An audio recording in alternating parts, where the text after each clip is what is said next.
Sunday baseball from Tropicana Field in St. Petersburg, as is our tradition. It's a day for the kids as well as those who are kids at heart.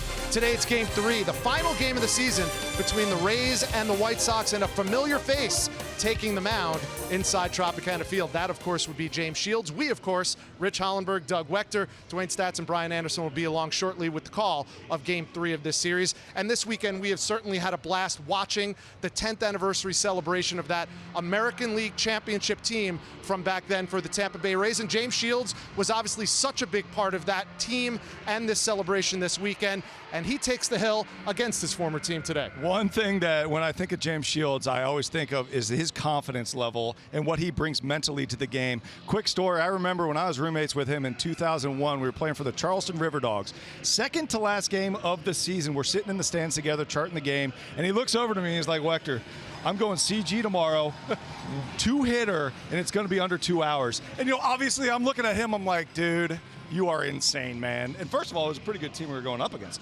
And so he looks at me, he's like, no, trust me. 24 hours later, CG, one-hitter, under 2 hours. I'm shaking this guy's hand because I know he has the confidence on what it takes to get here. Big game James, nothing but fond memories of his time in Tampa Bay. I haven't seen some of these guys in maybe 6, 7, 8 years, you know, and, you know, to have guys like Aki come all the way over from Japan and you know, just memories. I mean, we're reflecting on what we've done in the game and you know, it's so good to see everybody. I mean, it's been a blast so far. Well, you guys were reflecting back on the season as a whole and the postseason, and you guys talked a lot about Game 7, but Game 2 of the World Series, I mean, where does that ring for you personally? I mean, for me, you know, obviously we want to get more wins than that, but, you know, I was just happy to be able to get a win for the team in the World Series, and it's my only win in the World Series. I mean, I've been there one other time and didn't get a win, but that's probably one of the greatest moments in my career. There's no doubt about it. I mean, when you're a little kid, you dream about like going to the World Series, and the fact that I actually went and won a game is pretty special. You know, I'm hoping to play a couple more years to try to get that ring that I've been missing. You know, we obviously in Kansas City we made it in Game 7, and then here Game 5. So, you know, that's the only thing I'm missing. But it was pretty special in Game 2. I mean, it's been a decade, 10 years. You're still playing. When you look back, what kind of role do you think that you played in that rotation? You know, I felt like I was, you know, a workhorse, you know. I mean, just eating as many innings as I possibly could. And I feel like that's the definition of a workhorse, is going as deep as they possibly can, saving the bullpen. Doesn't matter how many runs you give up, doesn't matter what kind of guy you are. I'm going to go out there and post every 5 days, and that's what I've been doing my whole entire career. I was on the DL for the first time last year in my career for a couple of months, so a little bummed out about that. I wanted to finish my career without going on the DL, but yeah, I mean, I just wanted to eat innings and be a good teammate, and that's about it. Well, Shields still loves the Rays, and another reason why, he's 3-0 with a 1.37 ERA against Tampa Bay. We have 6.5 minutes till our first pitch. Brandon Lau will make his Major League debut. Dwayne and BA will have the call. Rays baseball on a Sunday up next.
WB Mason.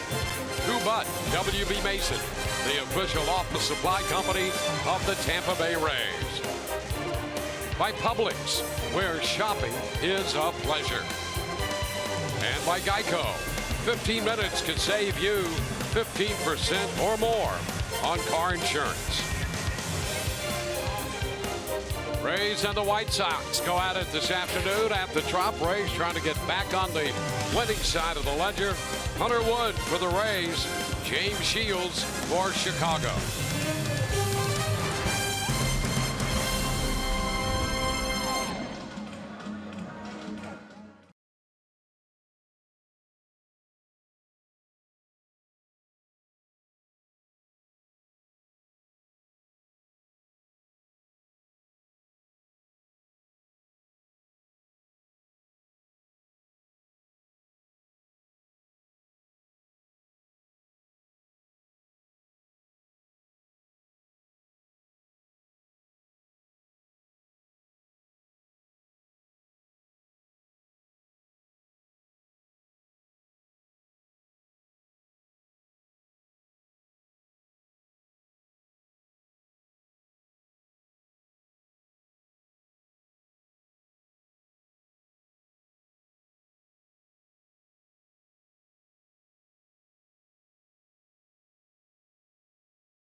The 2008 American League champion Rays in a pregame ceremony.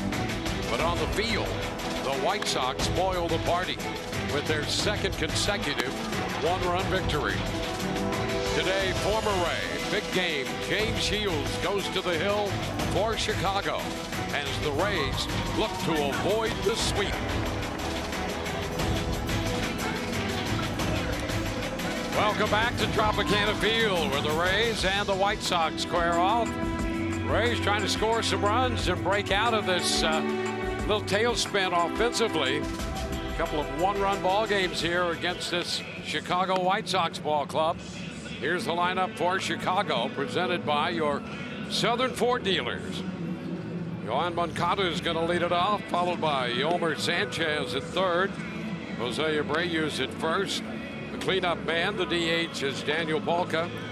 In right field, Avisail Garcia. Nicky Delmonico is in left. The number 7 hitter is Leury Garcia. The shortstop hitting 8th is Tim Anderson. And Dustin Garneau will do the catching and bat 9th. Well, Hunter Wood now making his 5th open of the season, and you see the numbers in the previous 4. The ERA 1.35, 6 2/3 innings, 12 strikeouts. In fact, his last appearance was against the Angels in an open, 2 innings, gave up a hit, no runs, 5 punch-outs. Was very, very sharp. So here is Moncada from the left side, taking the first pitch up and away. So we're underway at 10 minutes past 1 o'clock, right on time.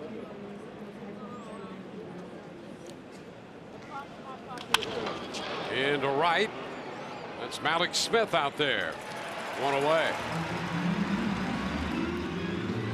Now let's take a look at the rest of the Rays defense, brought to you by Gold and Diamond Source. And in the outfield left to right, we have Brandon Lau making his major league debut, Kevin Kiermaier and Malik Smith. And across the infield, third to first, Matt Duffy, Willie Adames, Joey Wendell, and Jake Bowers, with Michael Perez back behind the plate. Well, there's Brandon Lau. He's been spending most of his time at second base in the minor leagues. Up here and a chance to play, and he's out there in left field, and he was out early today taking some fly balls and ground balls and line drives hit by Rocco Baldelli to acclimate himself to left field and the Trop. And that's the danger here. If you're on the right side of the infield, you'll find yourself in left field. You think of Joey Wendell, Daniel Robertson, Jake Bowers, primarily your first baseman and second baseman, and they will find a way to get you out there, try to get you in the lineup. Joey Wendell, he's going to be at his most comfortable position, I would assume, second base. 1-2 to Sanchez, and he is out on strikes on the breaking ball. How about that? Curveball to strike out Sanchez. Take a look at that pregame workout. Well, I love the way they do that, too. Instead of just throwing up and hitting it, you get more of a feel of a ball off the bat when it's soft toss like that. And there's Brandon Lau out there doing some work.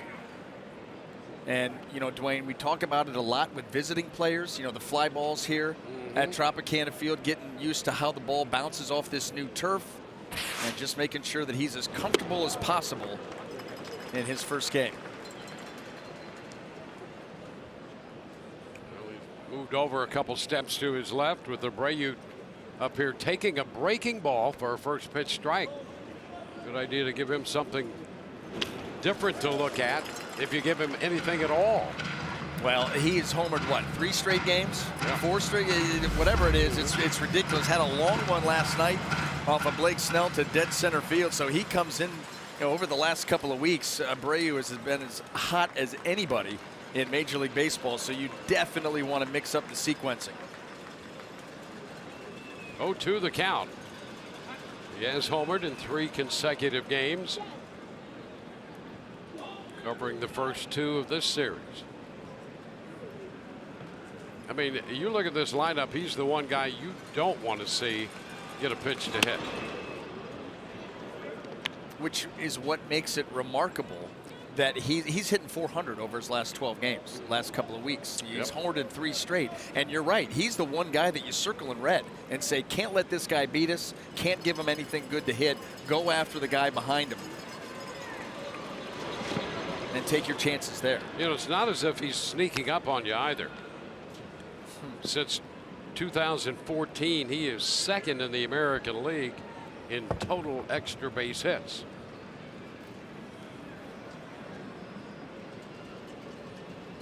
Yeah, and you're right. With his protection the last, 3-4 years, even more impressive. Base hit up the middle. A 2-out single for Abreu. Well, just look at his numbers against the Rays. The Toyota inside look. In 29 career games, look at the slugging percentage and the on-base percentage. Yeah, and how about 29 runs batted in? I mean, he's an RBI a game. Well, big reason why. The slugging percentage numbers on base is very good with the 9 homers. So productive. There's a strike to Palka. Fastball.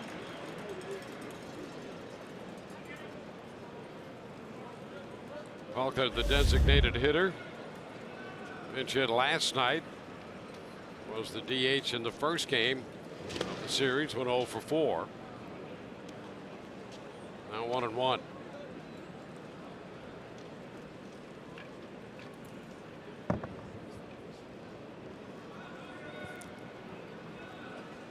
Rays will be facing James Shields today in the wrap-up game of this series against Chicago.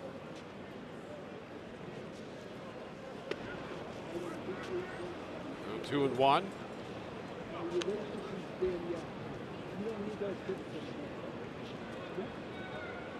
There's Shields. waiting to go to the mound. Be his 5th start against the Rays. The previous 4 all quality starts. Team record 4-0 in those games. He's 3-0. So he has had the Rays number. That might have been his 5th cup of coffee as well. Oh, and I can totally relate to that. Yes, it probably was. Get you right where you need to be, Dwayne. All fired up, ready to go. There's a strike. I remember before I started Game 3 of the World Series back in '01, getting to the field about 1 o'clock in the afternoon and just rotating between cups of coffee and bottles of water up until almost game time. I mean, my eyes, it looked like goggles when that game started. Swing and a miss. Paul goes out on strikes. 2 strikeouts in the first for Wood. Bottom of the first. Alex Smith will lead it off.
In the uniform of the Chicago White Sox.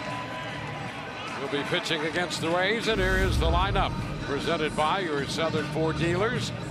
Alex Smith leads off, then Matt Duffy and Jake Bowers. Joey Wendell hits cleanup in front of G-Man Choi, the DH. Kevin Kiermaier hits 6th, and Brandon Lau making his major league debut 7th, with Michael Perez, the catcher, hitting 8th, and Willie Adames, the 9th placed hitter, playing shortstop. And of course, we've already talked about James Shields and what he's done to the Rays, a couple of different clubs, and these are his season numbers, making his 24th start, record 4-13, ERA just over 4.5, ton of innings, 144. Right at the top of the list, top 5, top 10 in the American League in innings. First pitch was a ball down and in, and throughout this series, Sanchez at third has been up close and personal with Malik Smith. Yeah, it's pretty amazing. Way in tight and off the line. And a base hit slapped up the middle. There's a single into center. And Malik's is aboard. You know, Malik's comes into this game hitting over 350 at home. 355 here at the Trop. 291 overall. Now that pitch up and away, and he just goes out, gets the barrel to it, shoots it up the middle. Well, he's been swinging the bat well since beginning of July. Continues to find his way on base, and you're right, pretty astounding when you look at the numbers here at the Trop.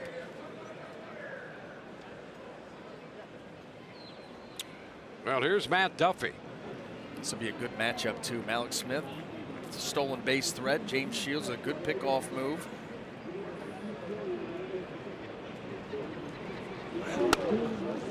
Just a little bit outside, says Jerry Meals. It's 1-0.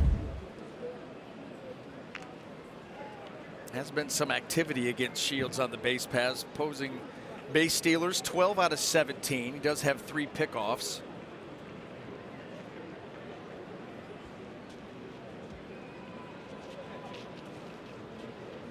Shields one of those guys too that he does a very good job of varying his times to the plate, his looks over at first base.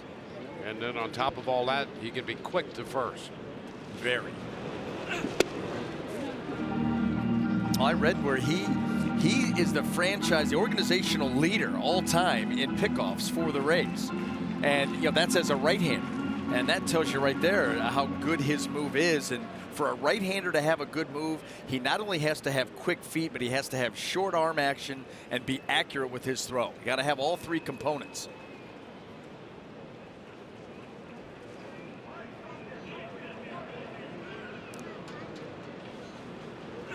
And a chopper to short. Anderson waits on it. They'll get one at second, and that's it. And hold on, Dwayne. I just got a text from Jason Bartlett. He said that him and Aki would have turned that. Let's take a look at the White Sox defense, brought to you by Gold and Diamond Source. And in the outfield, left to right, we've got Nicky Delmonico, Lurie Garcia, and Abisail Garcia. Across the infield, third to first, Yolmer Sanchez, Tim Anderson, Yohan Moncada, and Jose Abreu, with Dustin Garneau behind the plate. Dustin Garneau is very excited for photo day. Well, Jake Bowers with the runner at first, and one gone. Pitch is wide.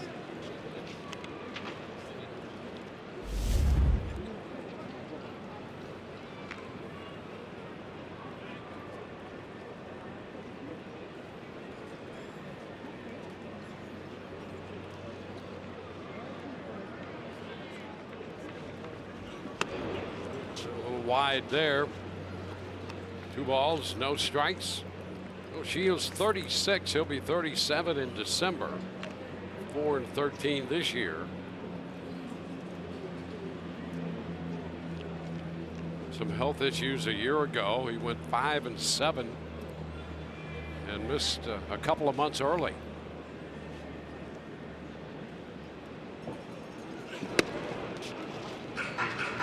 Two and one. But he is the innings eater, and as you mentioned, has been in the top 5 in innings pitched all year.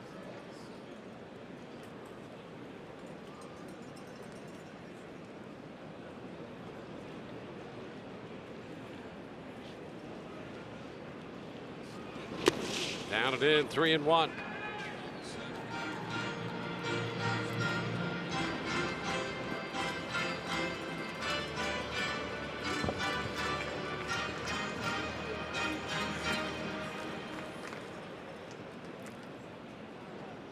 A 3-1 count with Duffy at first.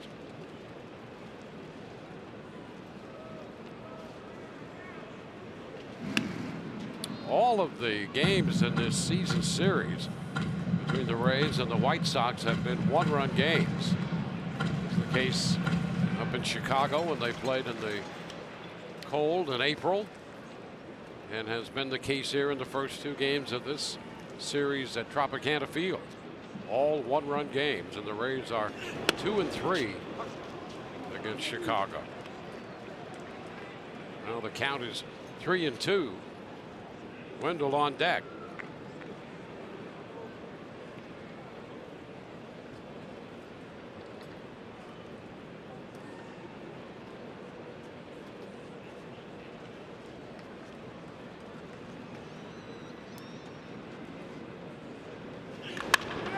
Line foul. It's beyond the dugout. A couple of ducking heads down there.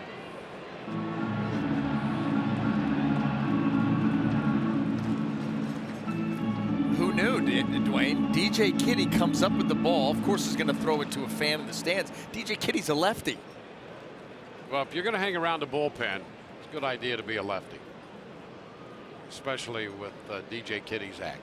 Yeah. Yes. You know, the hat backwards makes a lot of sense now. That fits right in. DJ Kitty, very popular.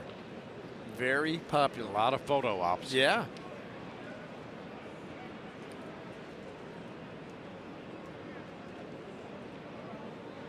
Another 3-2 pitch about to be made to Bowers. Runner is on the move, and the pitch is low for a ball. The Rays have 2 men on here in the first. Boy, and a good thing that that was called a ball. That was a borderline pitch. If it goes Shields' way, they had a real good chance to strike him out, throw him out with that down there at second base. Well, I think Shields is not happy with the call at the plate because he's thinking the same thing you're thinking. Yeah, that ball right around the knees on the outside corner, and probably, yeah, that ends the inning. It's a strikeout, throw him out, double play. Shields came about a third of the way down off the mound. And there was a pitch, I think 2 pitches before, that he wasn't happy about. So he's not getting off to a good start here with Jerry Meals. No, or vice versa. Yeah, well, and you know what you're trying to figure out is, I mean, what's the strike zone going to be? Yep. How far can I go? I mean, is it going to be consistently called a ball? Maybe, because it was about right there. There's a strikeout there on the corner.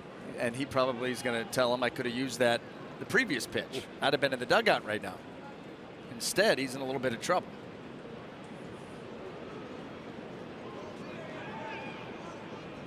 Well, Meals has shown in the past few seasons you're going to have to earn a strike if you're on the mound. Pretty even-handed that way, but he is not known for having a generous strike zone.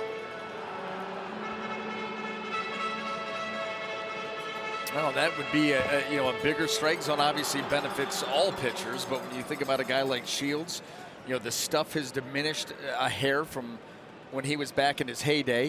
He relies more on guile, knowing these hitters got to have good command and good sequencing, change speeds. He's lowered his arm angle a little bit to try to get a little bit more movement and deception. 1-2 to Wendell. It's always fun when you look at a franchise and the pitching, in this case pitching, that would go through. And for the Rays, you have Shields and Price. Archer just departed. Garza, the only guy to throw a no-hitter. Some of those guys, and who you'd want to pitch the big game.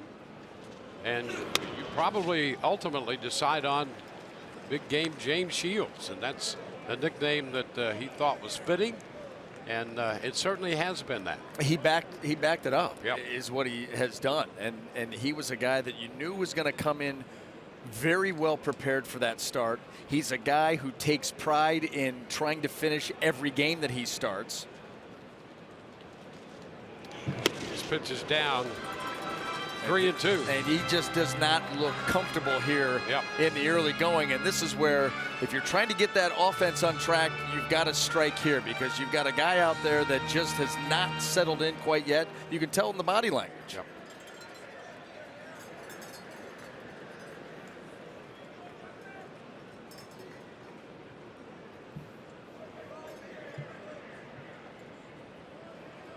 So an opportunity for the Rays, full count. Wendell fouls it back.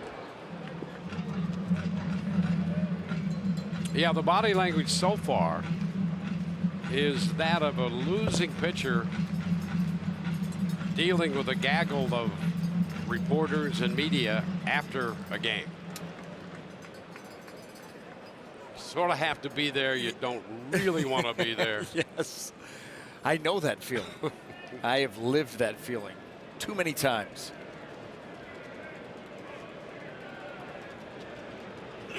Had a foul ball. Wendell fouls it off his foot. Paid the price for battling Shields, and it's still out there. 3-2. Third 3-2 pitch will be coming. And here's the all-time ranking on the Rays list for Shields. That's why you'd probably pick him to be the guy in his prime to pitch that big game. Starts, wins, innings, strikeouts, complete games, shutouts, you name it, it's there. Just wanted to do that because it would show up.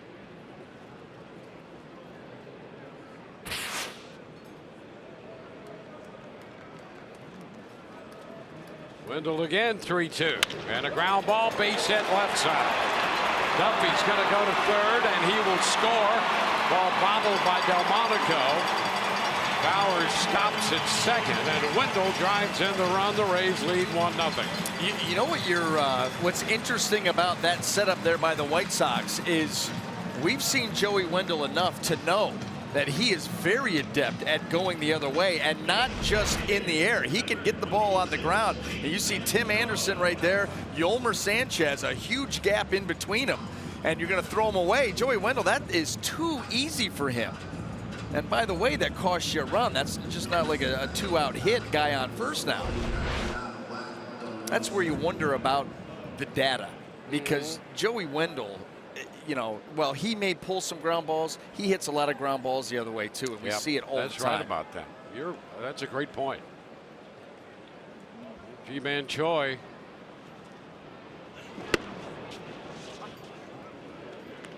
Which is a strike on the inside part of the plate. Years past, you might talk with your advanced scout about that.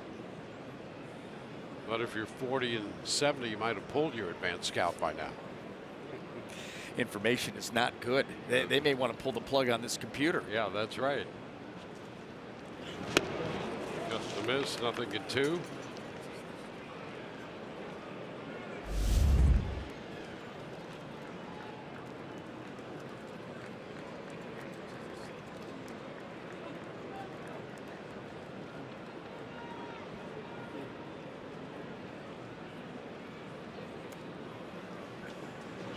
And a cut and a miss. So Choi out on 3 pitches.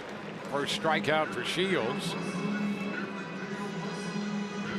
That has always been the big pitch for Shields, the changeup, and he went back-to-back to finish this AB off.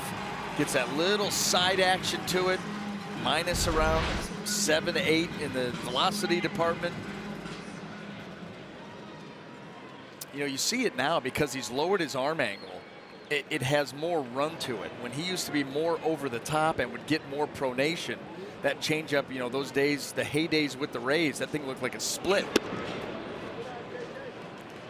There's Kevin Kiermaier. Pitches down to Kiermaier. He's down in the 6th spot today, out of the leadoff spot.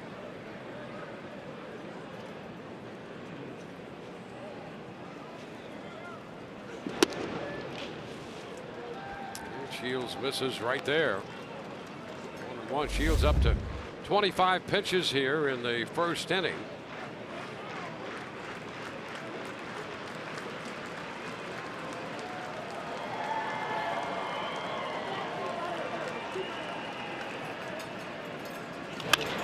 Into center field.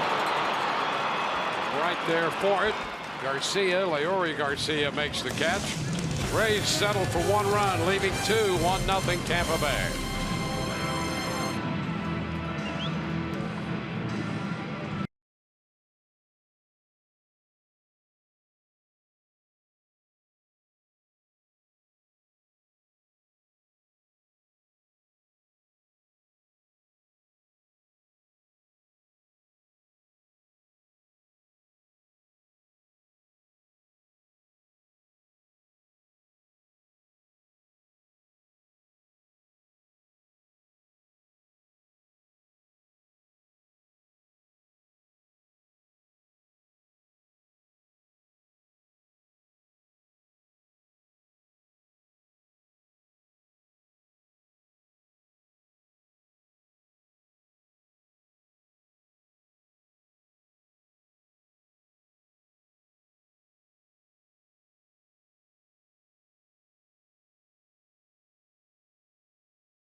Flex Pack. Purchase 5 lower level tickets for just $75, a savings of 60%. Each pack purchase includes your choice of a gift, either a double race pullover or pint glass set presented by Dex Imaging. Last opportunity today. For more info, visit raysbaseball.com/flex. Avisail Garcia will open the second inning. Pitch from Hunter Wood is low. Rays have taken the early lead with a run in the bottom of the first. Garcia followed by Nicky Delmonico and then Leury Garcia.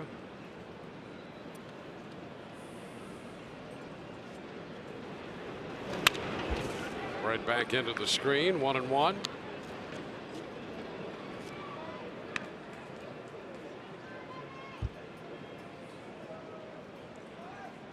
Shields facing 6 hitters in the first, giving up the run.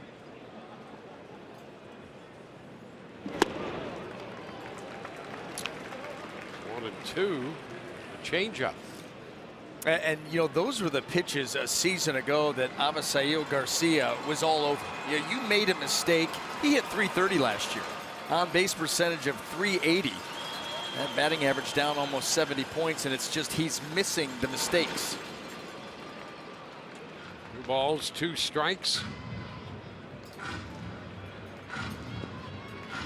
This season has been interrupted a couple of times with hamstring issues. And that could really account for the drop. You know, you're not comfortable at the plate. You're not getting good drive with the leg. You're playing, you know, with a ton of discomfort. Or you're just your season getting broken up. You never get into a good rhythm. Yep. That could be part of the problem.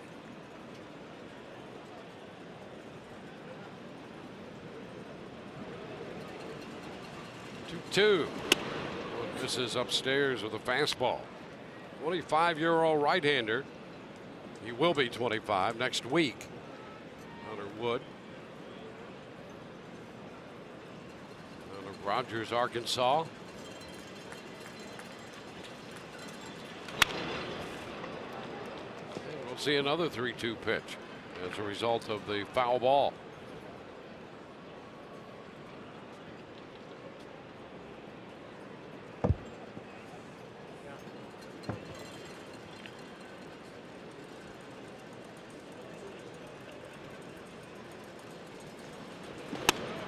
It's upstairs, so the leadoff walk.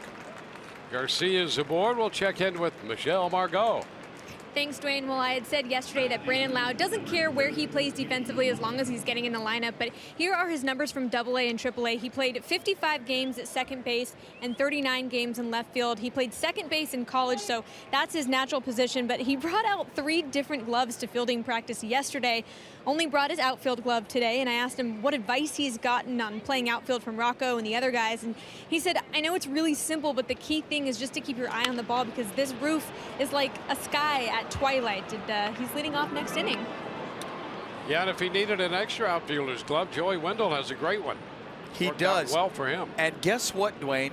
I was informed yesterday that was great news. Joey Wendell's outfield glove does indeed now have a Twitter account. Perfect. It's at Wendell's OF Glove, if anyone wants to follow. But yeah, so ask and you shall receive. It now has a Twitter account, nice little handle. In its own way, that became interactive just overnight. The fans are all over it. Yep. Or perhaps the glove fingers did some whatever. However it happened, it's up and going. Wendell at second with the infielder's glove today. The outfielder's glove gets a rest.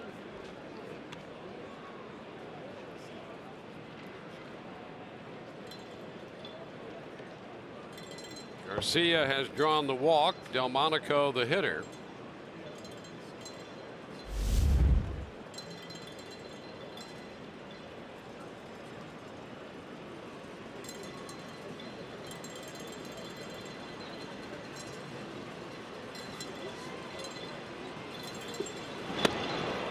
That takes care of Delmonico.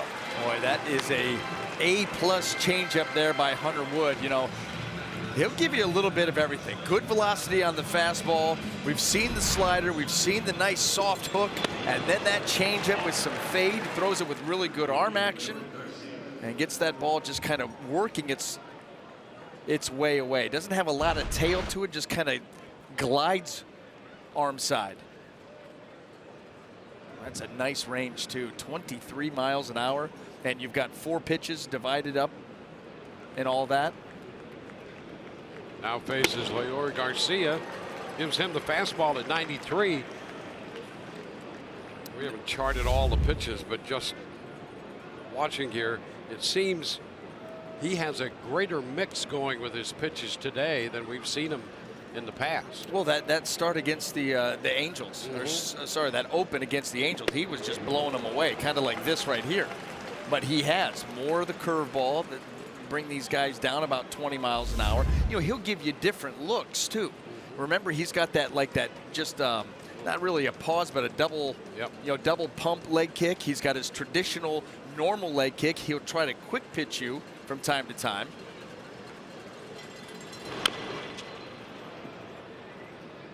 Yeah, there's that breaking ball, and he got just a little bit of it and fouled it. You know, he'll give you that almost a quick little delivery, and then here's the curveball.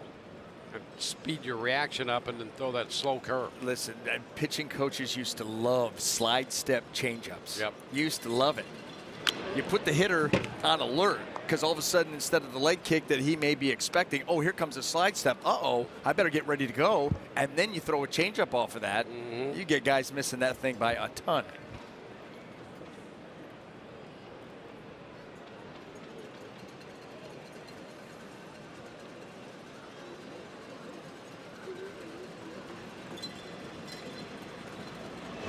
Down and in.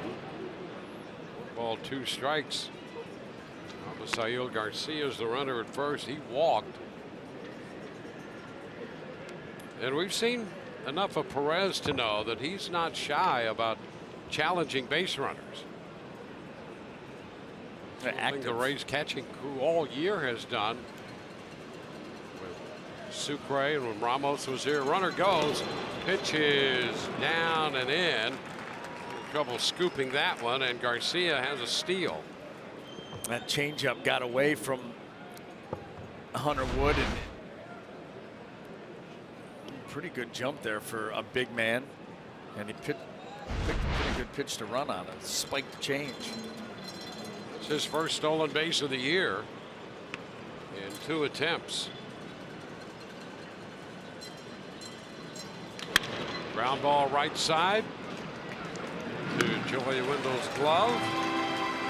Garcia goes to third. 2 gone. 2 up, 2 down after the walk with a steal and a move to third. Now Tim Anderson.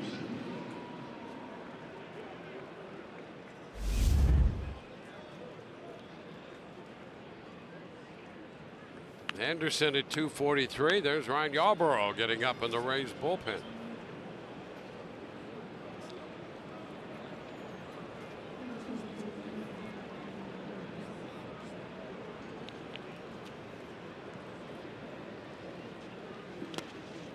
Which is a ball low.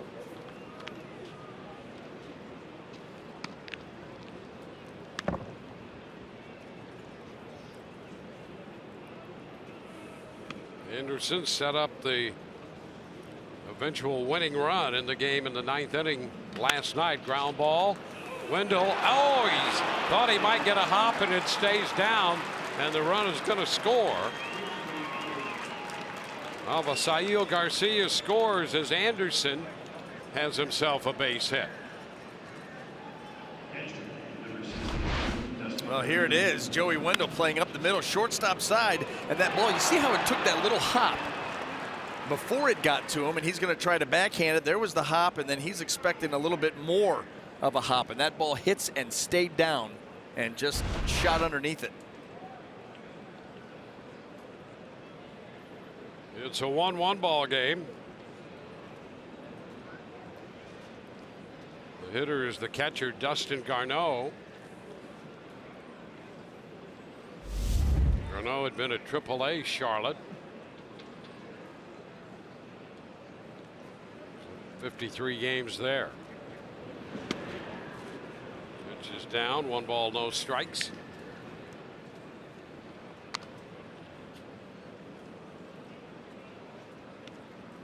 He's active with Kevin Smith, one of the White Sox catchers, on paternity leave.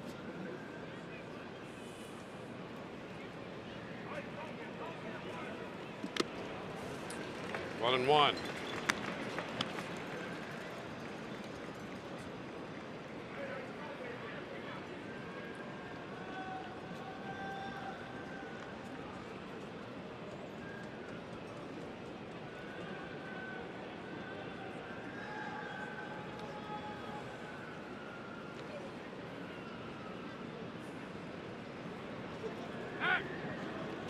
Time called.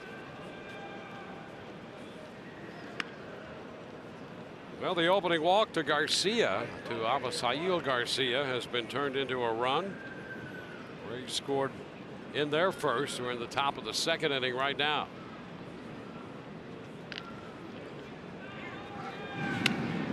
That throw a little high over there. A reach by Bowers to corral it. Here it is, and he has to go all the way across his body. That's about as far as you're going to be able to go and flag that thing down.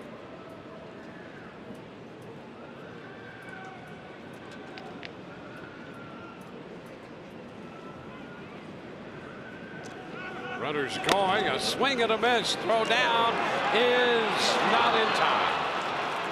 Anderson picks up his 22nd steal.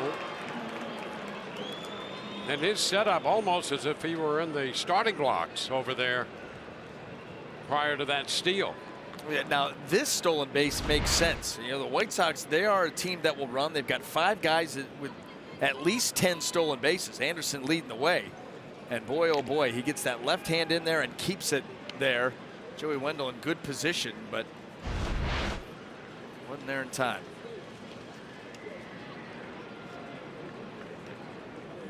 So a couple stolen bases in this inning for Chicago.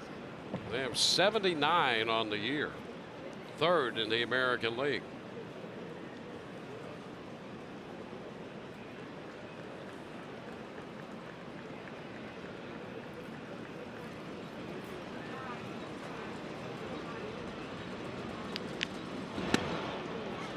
Full count.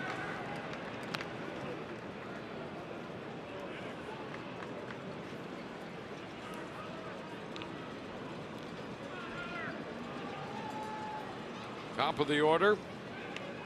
Moncada is on deck.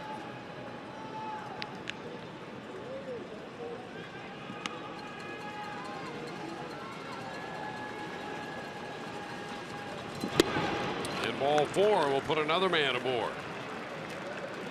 And it will also get Kevin Cash out of the dugout, with Yarbrough the lefty ready in the bullpen. So Kevin Cash has Wood face 9 men. Call to the bullpen, brought to you by the Florida Lottery.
Scratch-offs from the Florida Lottery. A new spin on a classic. They're loaded with prizes from $10,000 to $2 million. Unleash the excitement anytime. The Florida Lottery, it's your ticket. Claim it. Ryan Yarbrough will be the new pitcher for the Rays with 2 men on, 2 men out, and a run home, and the top of the order due up. Well, he is on for the 28th time. How about all the decisions? 10-5, 10 wins for Yarbrough. ERA just over 4. He's worked 103 innings.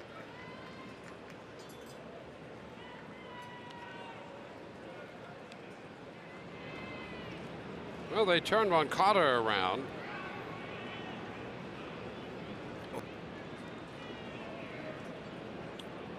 Moncada hitting 170 against left-handed pitching, although the game winner he had the other night was against a lefty. The pitch is inside, 1-0. 243 against right-handers, with 13 of his 14 home runs coming against right-handed pitching.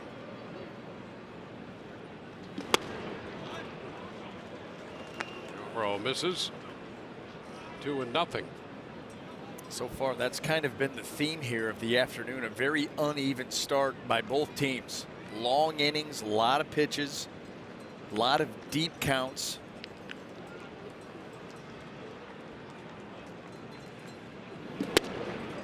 Now a strike in the upper reaches of the zone. It's 2-1.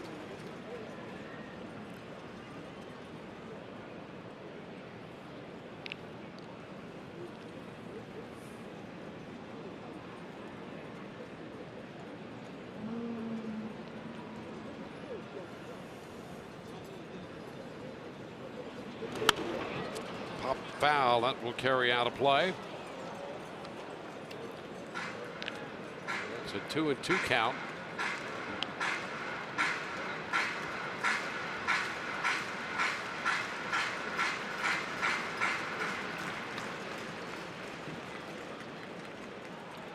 Moncada was 0 for 3 with an intentional walk in last night's game. 3 strikeouts.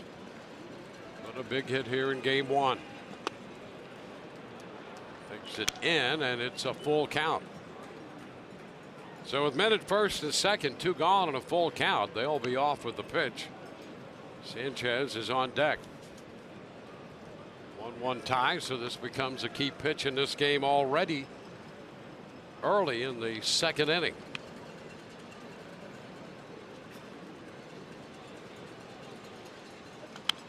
And it's foul.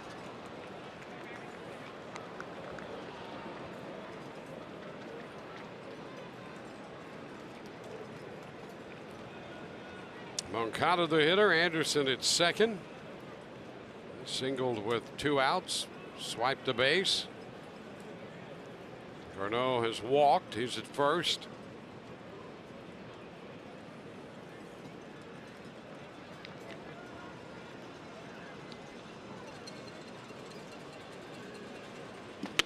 And the pitch inside. Moncada draws the walk to load the bases. They're going to be loaded for another switch hitter, Yolmer Sanchez.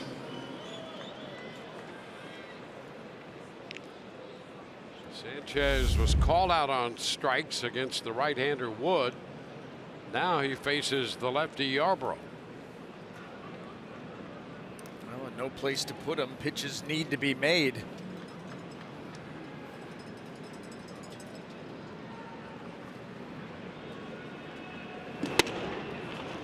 Upstairs.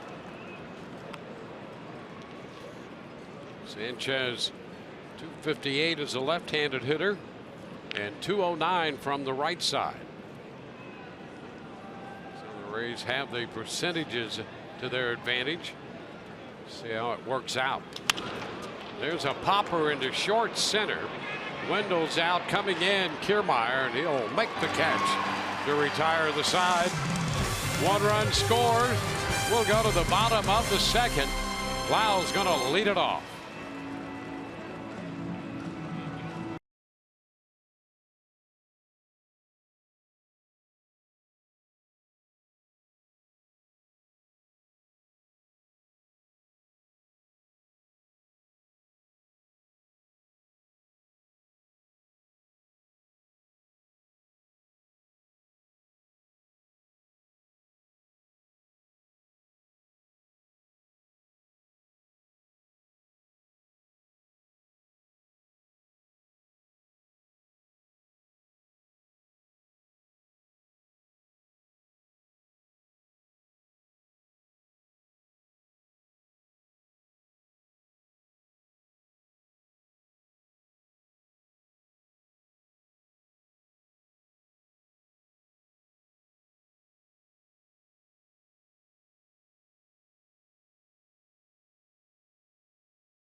How about a scouting report on left fielder Brandon Lau making his major league debut, first AB, number 20, and that is the number of rookies that the Rays have used this season. And power surge, you look at his numbers in the minor leagues between AA, Dwayne, and AAA.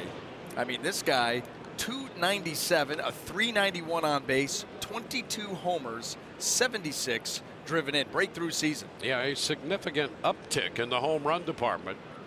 Young man out of the University of Maryland. Pitches down and in, has Virginia ties. Lives in Nashville, Tennessee, and you see the numbers there.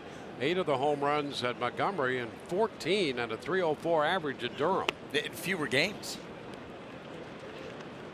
So he goes to AAA. It really took off. And his family here, with his mother on the left, his wife, father, and grandparents on the right, recording this moment for family history. Tapper foul.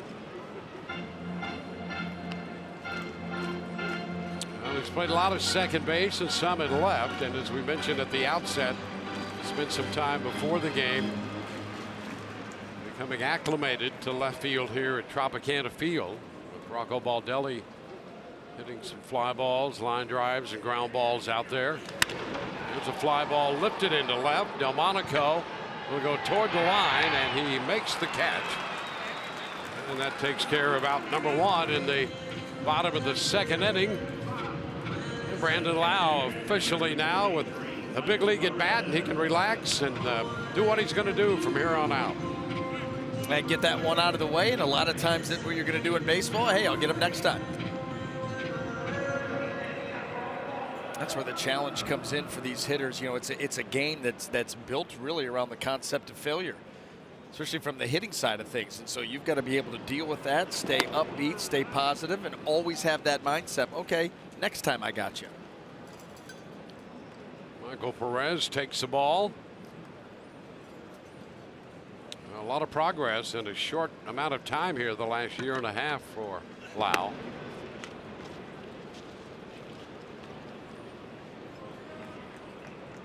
I mean, here's a young man who started the season at the AA level, finds himself in the big leagues right now. Yeah. It can happen just that quickly. You know, you go down there and do your work. Take care of the here and now. Go out each and every day and try to improve. And who knows where it'll take you. And that's where the focus always needs to be. It's the process of what you're doing at the time. Let the upward trend take care of itself.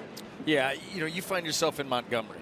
If you're in Montgomery day in and day out thinking about Durham, you're going to be in Montgomery a lot longer than you want to be. But if you take care of Montgomery, there you go. Now you earn that promotion, and sometimes that's not real easy because guys, their eyes get big. Long one down the right side, but it's pulled a little foul. And Perez making a bid for his first home run. Had home run distance, but out in front a bit. Doesn't realize that we're at Tropicana Field. The road grays on.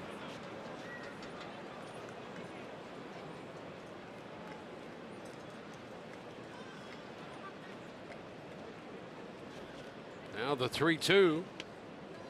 And Perez draws the walk. One out pass, and the Rays got another base runner. Picked up a walk in the first to go with the Wendell base hit. Shields not happy about the walk. This has been, like I said, this has been a very uneven start for both teams. We talked about a lot of pitches, a lot of deep counts, a number of walks, a slow pace in between pitches. And I think he still may be mad on that backdoor cutter that he didn't get from Jerry Meals in the first. Ended up costing him a run. Willie Adames takes the pitch down.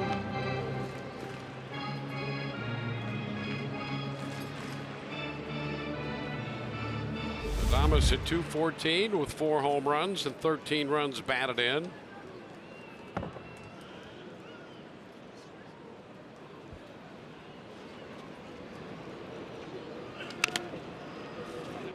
Takes the count to 1-1. Shields with the Rays, and then Kansas City and San Diego, and then the White Sox.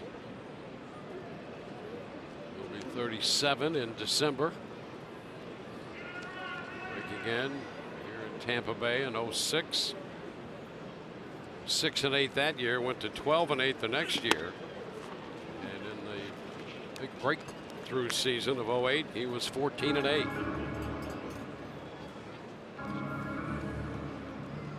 2-1 the count.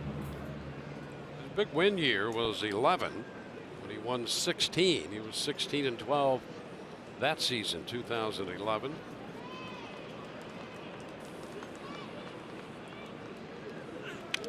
Just a little bit of that pitch foul. Moving away from Adames, and it's a 2-2 count.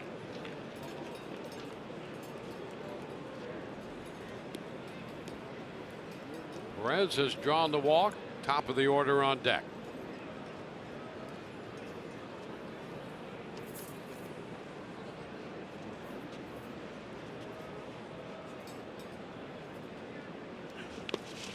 The count's going to be full.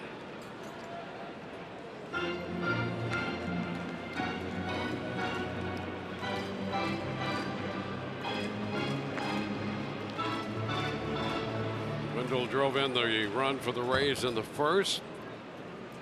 Anderson drove home a run for the White Sox in the second.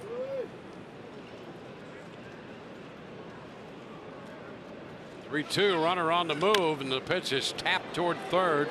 Charged by Sanchez. He's going to let it roll, and that's a foul ball. So Adames appeared to have a base hit until that ball kicked foul. Yeah, the White Sox fortunate because if it stays fair, you know, easy base hit. But that chopping action, there was enough English on the baseball to have it kick. Boy, another full count too.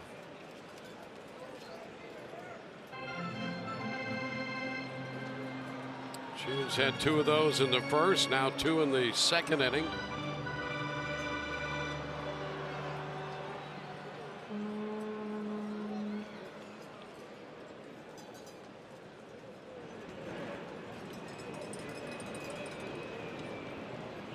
Runner moves again, and there is ball 4. Back-to-back walks to the 8 and 9 hitters.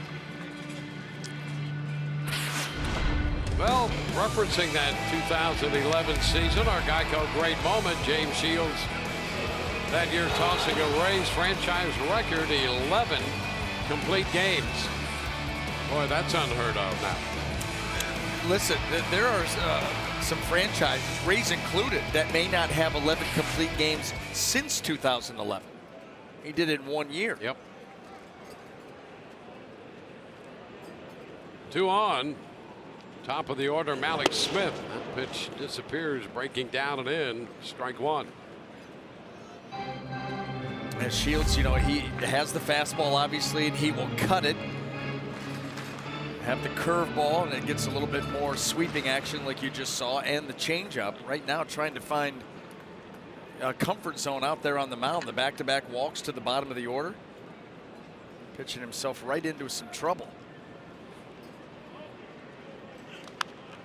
It's popped up. It'll be out of play. Thinking 2.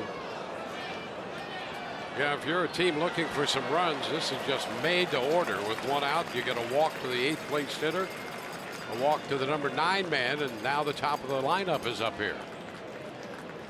Guy, so you got a souvenir out of the deal. Yeah, not too shabby. That wasn't too far from us, Dwayne.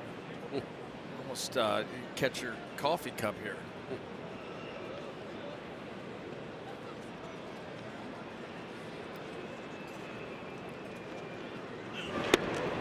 Malik's out on strikes.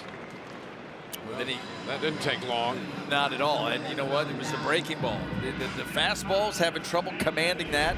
The cutter consistently keeping it on the plate has been a challenge. And then how about this? Drop the hook. 3rd one in a row.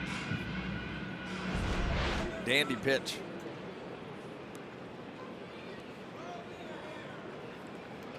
See what Matt Duffy can do with Shields. Matt came into the game the 8th leading hitter in the American League at 302 and 316 at home.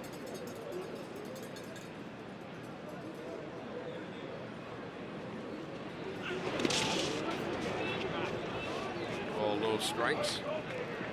Duffy now in his career, he had faced Shields over in the National League when Duffy was with the Giants and Shields with the Padres. He is now 2 for 25 in his career against him. Up the right side toward the corner. Garcia on the move. It's going to be a foul ball. Garcia spread over that low wall down there. Yeah, and that ball landed inside that wall. He could have absolutely caught that, but got scared off by the low bridge that he would have taken. Right there, he pulls up. Could have caught it. Now he would have ended up on those fans. Through those fans. And may not have felt too good. So he, self-preservation right there, wins out.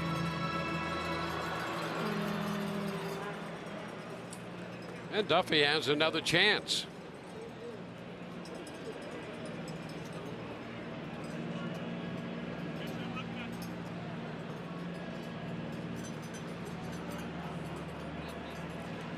Ray trying to make the 2 walks hurt.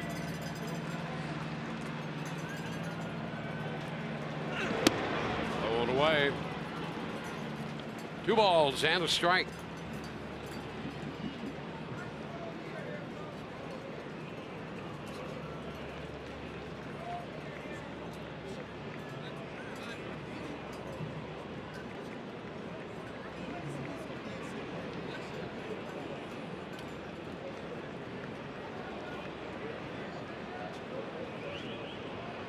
Two one.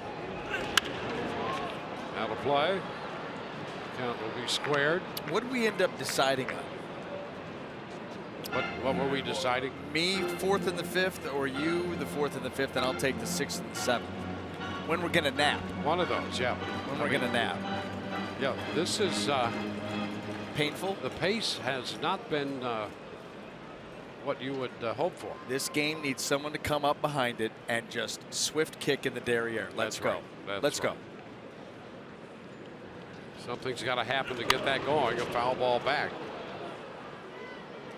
Well, one thing could do it. Umpire calling strikes. I mean, that gets things moving. Well, we heard that he's got the late flight out tonight and nowhere to go. Okay, well, so don't want to stick around and wait for a flight. Right. Yeah. I mean, do you want to spend your time at the airport or at the ballpark? Yeah. Well, ballpark. No question. There you go. So then just settle in, and I'll take the 4th and 5th. Okay. Good. Take 6 and 7. 3 and 2.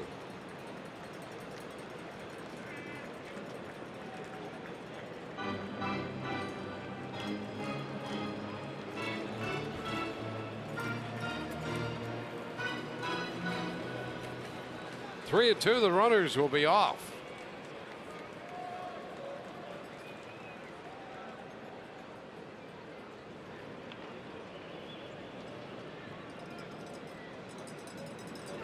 Ground ball, and Shields has it. A little toss to first to retire the side. Rays lead 2 for the 2nd straight inning. We're tied 1-1.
Brought to you by your Southern Chevy dealers. By Eldorado Furniture, a different kind of furniture store for over 50 years. And by your local Ford dealers. Well, a little get together there with Jerry Meals, plate umpire, and James Shields pitching for the White Sox, just trying to see if they can find some common ground. Yeah, very frustrating James Shields after the first 2 innings. It didn't appear that anything common came out of that exchange. No. So we'll see how it goes. Jose Abreu, 1 ball and no strikes. Abreu followed by Polka and Garcia. You should just send them, both of them, off to Congress. Yeah, let them filibuster each other. Get nothing done. Yep. Well, I still think that Shields is chapped over the backdoor cutter in the first inning, because he gets that call on what could have gone either way, and you get the throw out at second, and you're out of that inning. Yeah. And no run score. Your pitch count is way down. No question. He made 26 pitches in that first inning. I think 28 in the second. Inside, 2-2.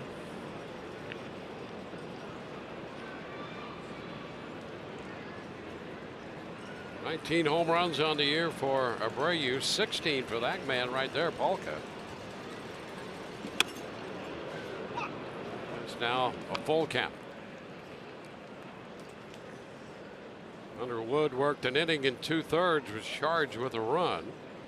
Yarbrough came on to walk Moncada and then got Sanchez with the bases loaded to lift the fly ball to center.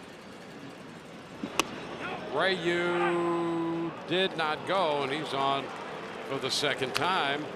A leadoff walk, second walk issued by the Rays lefty. Boy, right there knocking on the door, but he's able to hold up on that cutter. In off the plate. Boy, another walk, another full count. I'll tell you what Ryan Yarbrough needs to do here. Make a nice pitch down and away. Get Polka to pound it into the ground. Get you a double play and get things rolling. Foul ball back. Strike 1.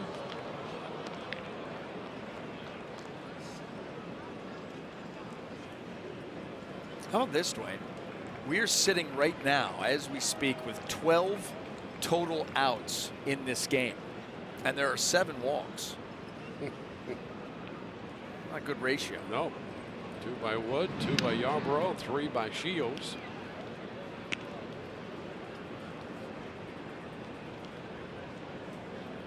Got 4 hits though.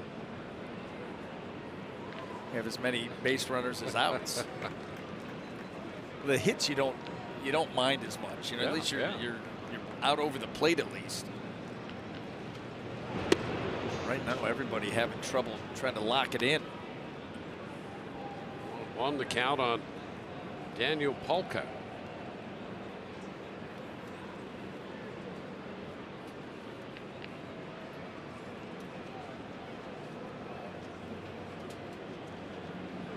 Oh, he had him out in front there. Breaking ball. Quick little delivery going, and then that thing floats up there with some break in it. 1-2.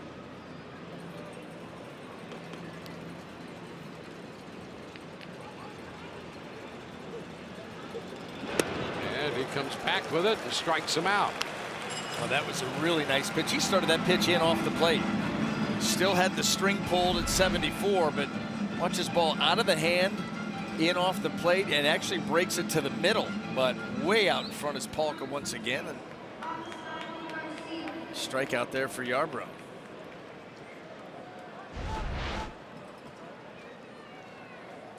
Here's Avisail Garcia.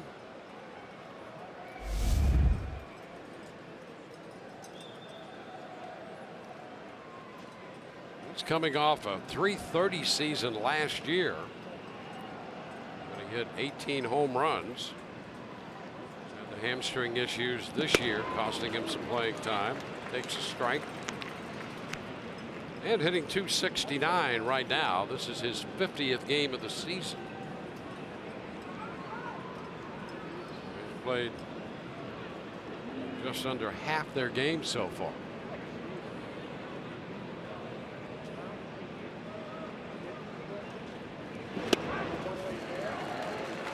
Out in front, off speed, 0-2.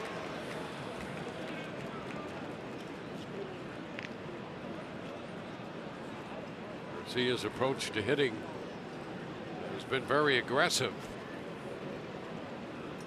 Yarborough has the jump on him in the count.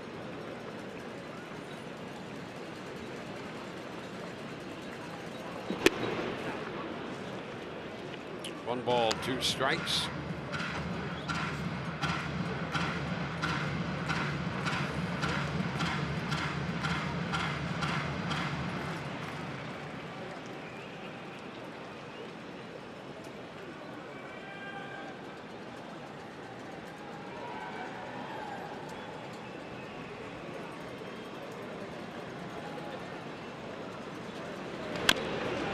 Perhaps this one foul.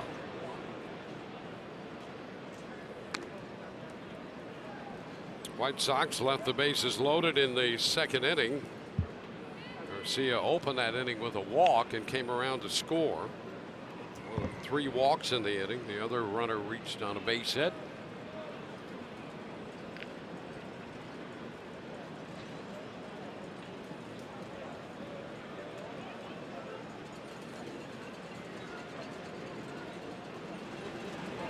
Ground ball headed to short. Adames takes it over to second and to first. And the Rays get the double play. The White Sox want to take a moment. We'll see what Renteria comes away with. Initially, it's 6-4-3. And he says they're going to live with that. 6-4-3 on the double play. We'll go to the bottom of the third with this game tied 1-1.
It's going to be Jake Bauers to lead it off. A 1-1 ball game. Pitch is upstairs. Bauers with 9 home runs to start the day. 28 runs batted in, facing the veteran right-hander, 36-year-old James Shields.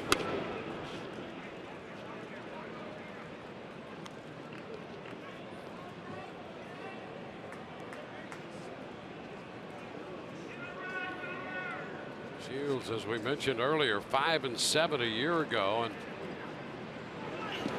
dropped that arm slot as BA referenced. And finished out September with 3 of those wins then. So it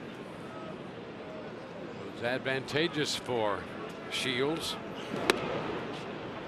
I was talking to him yesterday, and he said it was actually, you know, he dropped it even a little bit more extreme than this, because you remember him. I mean, he was almost over the top, pulling his head off to the side, and then went down really low, and then tried to find a happy medium. Finished out the season with that, and then tried to find a comfort zone, and still hasn't been able to do that in this ballgame. And he walks Bowers for the 2nd time today. So with the runner at first, Joey Wendell heads to the plate, and we're going to head down to Michelle. How are you doing? I'm doing well, Dwayne. I wanted to revisit Carlos Gomez's Oscar-worthy performance yesterday after he got hit by a pitch from Carlos Rodon. He played dead, I guess 2 days ago. He told manager Kevin Cash and the training staff that you guys never come check on me when I get hit by a pitch, but you always go out there for all the other guys when they get hit by a pitch. And I guess Rodon was worried once he saw Gomez fall, and Gomez said, no, sorry. Yeah, he had to reassure him and apologize, saying that wasn't meant for you, that was meant for my team. Don't worry, I'm 235 pounds solid, I'm fine. Still a pretty good move, though. I thought that's one of the top moments of the season, hands down. His sell job was great. There was that moment of the delayed reaction, which for a split second you're like, oh, as he's going down, you're hoping he's all right. And then realizing it's Gomez, that he's just pulling a stunt. But he went completely stiff and limp. Bunt by Wendell, pretty good one, and the throw gets by the defenders, and the Rays are going to advance the runners. Bowers will turn third, head to the plate, he's going to score, and over to third goes Wendell. The ball back end was loose and finally corralled by the catcher Garneau, and the Rays come up with their 2nd run. It's going to be a base hit for Wendell on the bunt. There'll be an error on the throw. And the Rays come up with a run out of all that. He deadened that ball perfectly just inside the line. There's the rush throw by Garneau. That would have been a close play at first, but it catches Wendell, skips into right field, and then here they are. Comes a track meet. Bowers is going to get in there and score. And Wendell's now down at third. Boy, nothing going right here this afternoon for James Shields and the White Sox. G-Man Choi looking to make contact now. Yeah, going back to the Gomez thing, though. I mean, the way that his body just stiffened up and the way that he fell, the sell job was great. But then when you hear the story about why, it comes even better. All fits together. Well, you knew it had to, when he got up and said something into the dugout, you knew that was meant for somebody. You know, it was the training staff and the manager. Fly ball center field. That'll get the job done. Going back, Garcia, and he makes the catch in front of the wall. Wendell scores, and the Rays have their 2nd run of the inning. That makes it a 3-1 game.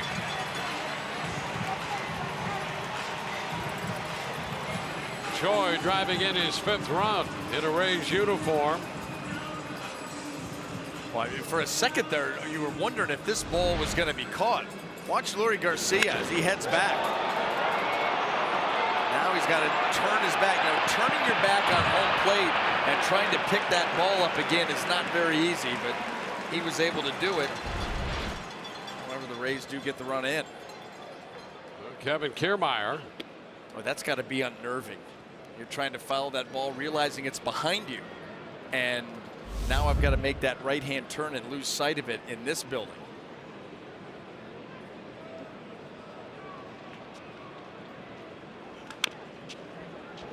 1-1 to count to Kevin. The Rays have made quick work of that leadoff walk, and then the bunt by Wendell. The error on Garneau, the catcher. The throw to first, allowing Bowers to score.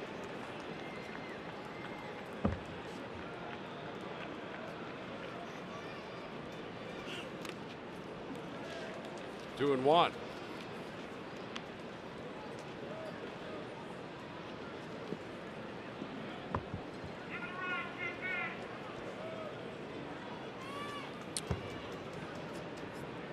Brandon Lau on deck.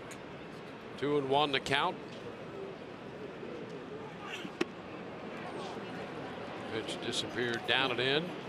It's that little cutter that at times will change the shape of it. You'll see sometimes it'll get some depth.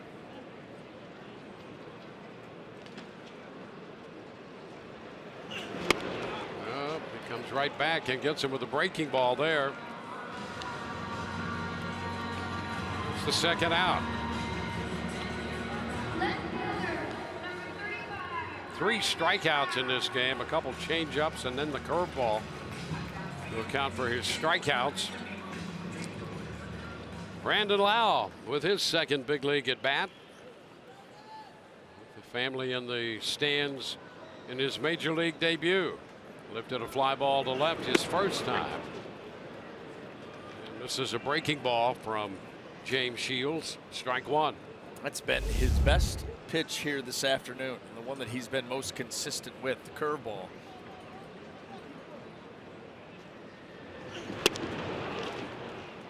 Oh, 2.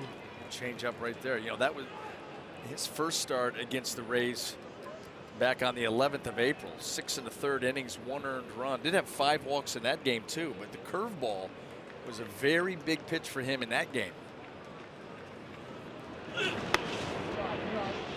1 ball, 2 strikes.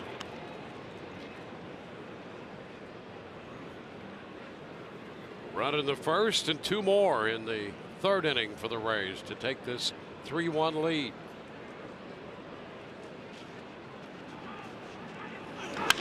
Wow, let's say fly ball, shallow center. Yeah, it's Anderson out there to make the catch from shortstop.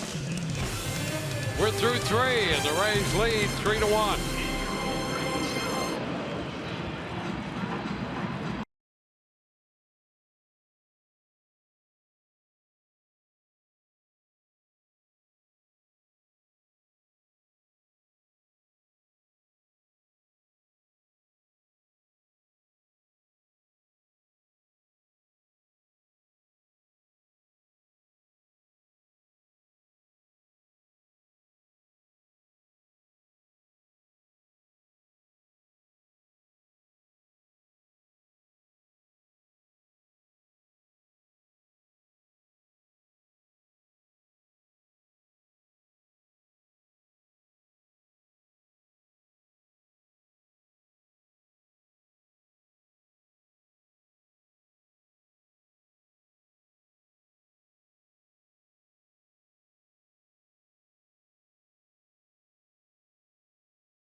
Tuesday, the Rays take on the Orioles.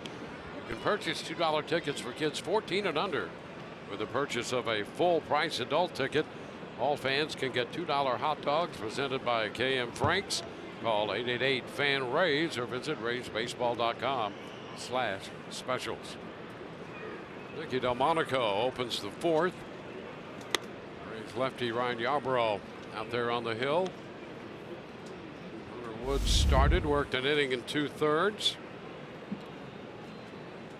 Yarbrough with an inning and a 1/3 under his belt. 2-0 the count. Leori Garcia next, followed by Tim Anderson.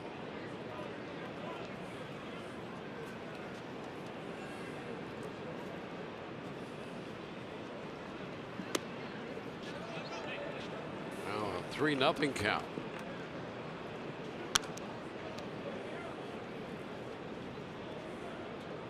Garcia on deck.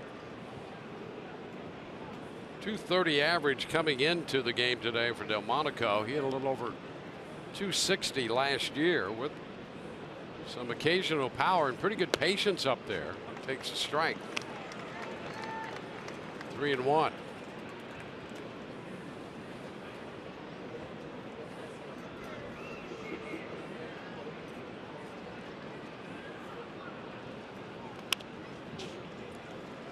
Now it's a full count. Trying to make his way all the way back and get this leadoff hitter here to start the fourth. You know, the Rays had just took the lead. You want your guy out there, Yarbrough, who, you know, for the most part, a strike thrower, works quickly. You want him to live up to those attributes right here. Well, and he lost him. Boy, that has been. Don't you hate to do that? Listen, I mean, that has been the theme of the afternoon from everybody who stepped foot on that mound. The pace has been bad. The command has not been very good all around.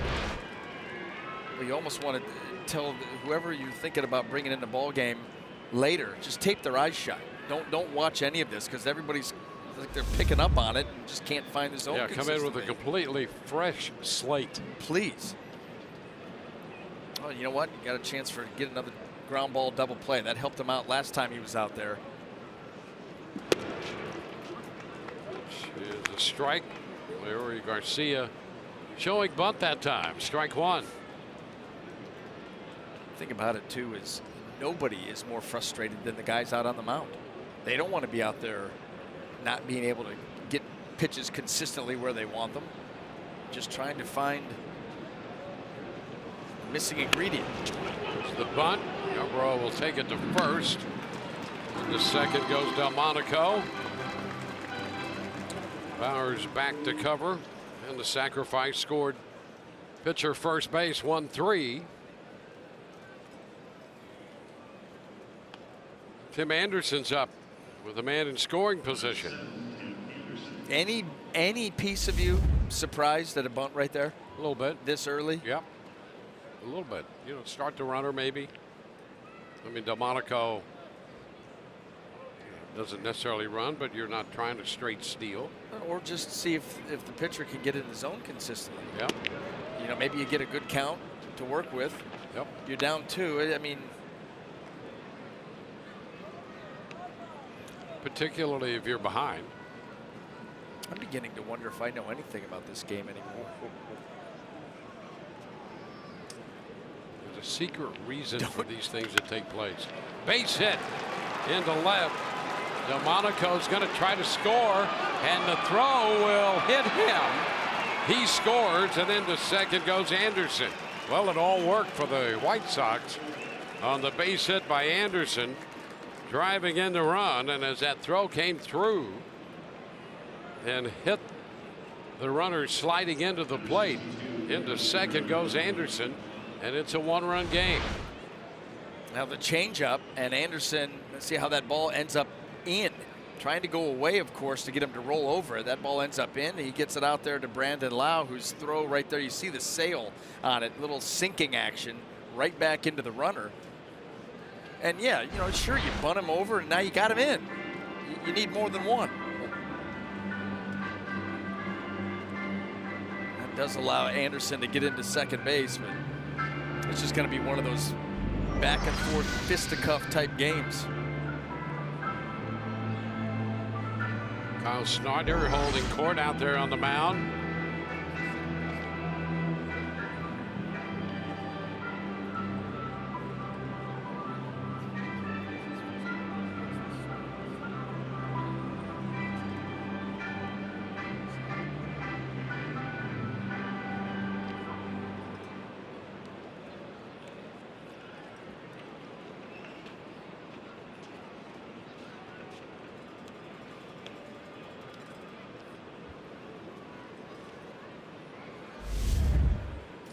So Delmonico, who opened with a walk, has scored a run. Dustin Garneau with the run in, 1 out. Anderson trying to tighten him up at second base a little bit with one breaking in behind him.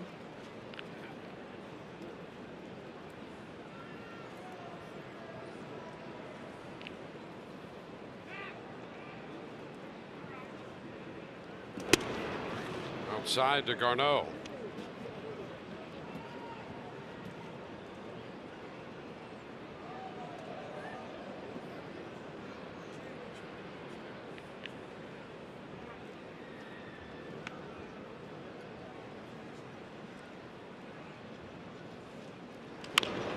Pitch in, and he fouls it, a little hopper toward the dugout.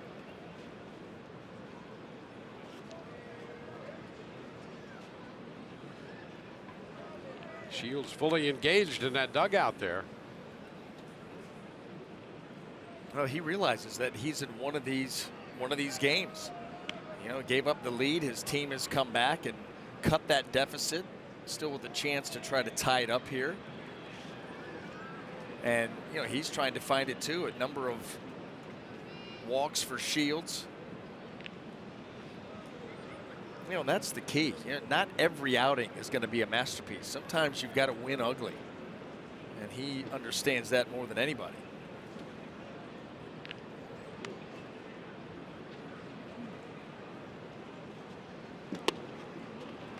That's a strike, 1 and 2.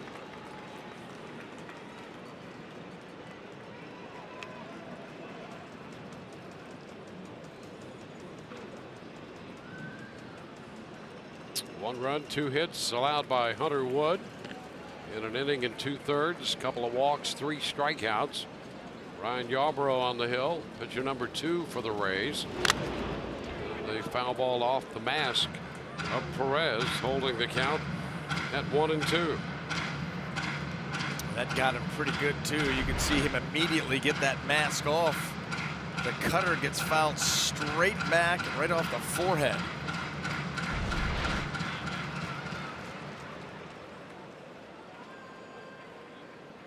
Stop that ringing in his ears.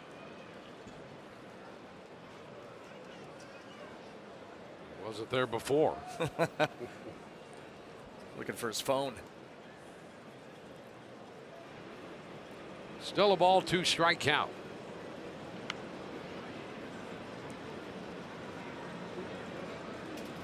The turn as they keep an eye on Anderson.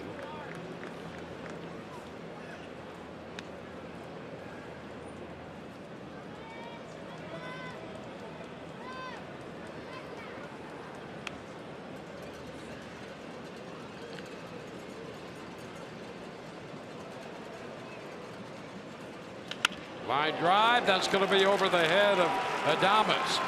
Plow up with it, his throw is into second. And the tying run scores. Anderson crosses the plate. Garneau picking up the base hit on for the second time in this game. And it's 3-3. Well, again, you get that cutter coming in, and Garneau able to just muscle it out into left field. Gets it right over the head of Willy Adames, drops it in. No chance you're going to get Anderson. He read that beautifully. And we're all tied up once again.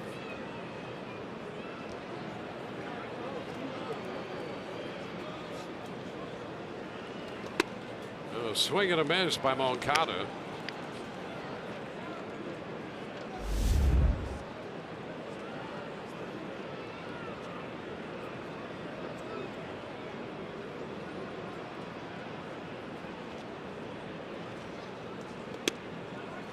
Low, 1-1. Well, the Rays have been victimized in each of the last 2 scoring innings for the White Sox by the leadoff walk, and they paid for it. Yep.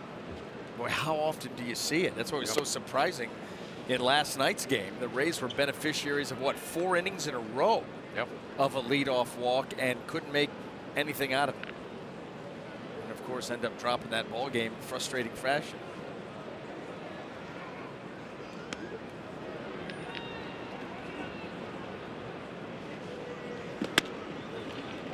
Three balls and a strike. Yarbrough having some difficulty here. He walked Delmonico. He was sacrificed to second, scored on Anderson's base hit. Anderson moved to second on the throw and scored on the base hit by Garneau. Garneau at first, 3-1 pitch. Okada pops it, foul ball right side, and caught by Bowers. 2 gone.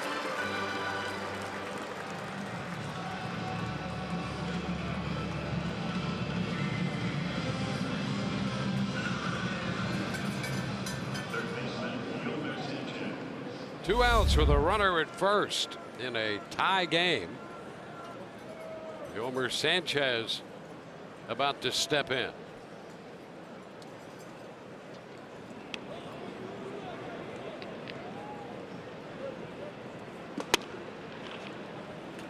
Which is a strike. Sanchez coming off a .270 season last year in which he hit 9 home runs. That in 87 games. And 6 this year. All of those coming against right-handed pitching.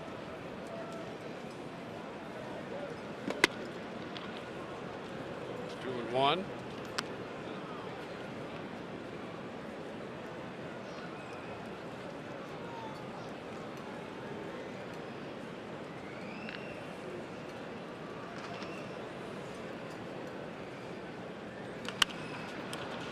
Pop foul, headed out of play. 2-2.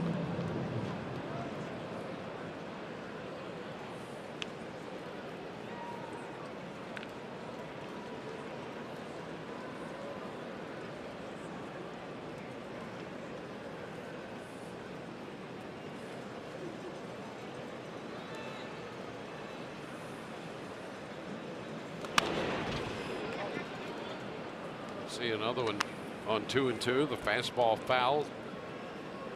Well, you want to keep this guy right where he is. Get him to lead off the 5th. Make a pitch here, 2-2 count. You don't want to get into that full count scenario where the runner gets a head start. So this is your action pitch, as they like to call it.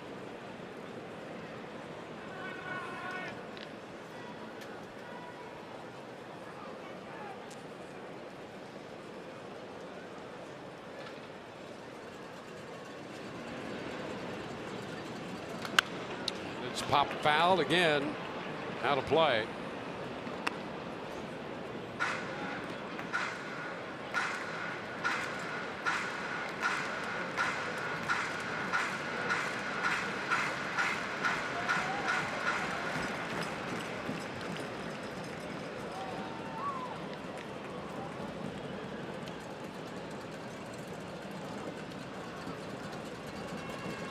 Swing and a miss.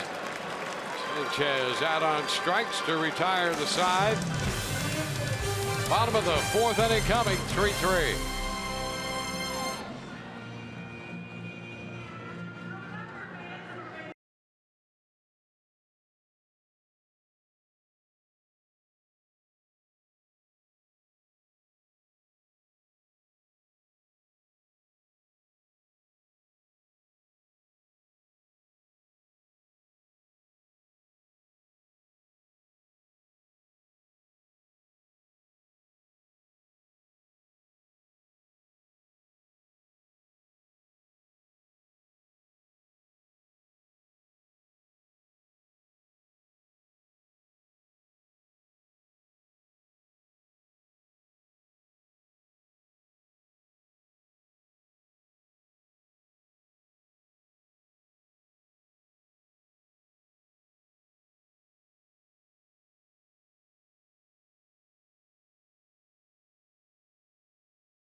every Thursday home game, including this Thursday when the Rays take on the Baltimore Orioles. You can get a $19.98 ticket combo, including a 20-ounce bottle of Coca-Cola beverage and chips with each ticket purchase. For more info, visit RaysBaseball.com.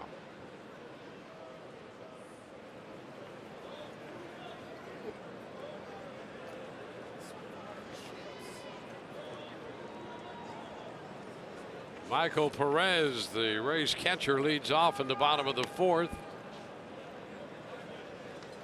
ball, no strikes.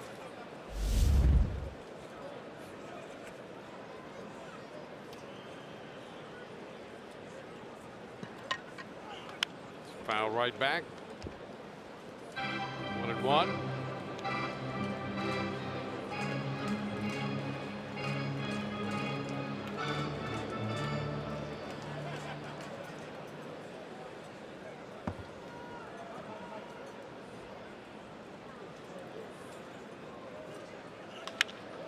High fly ball back into left. And that's caught right at the track by Delmonico to retire Michael Perez. One away in the fourth.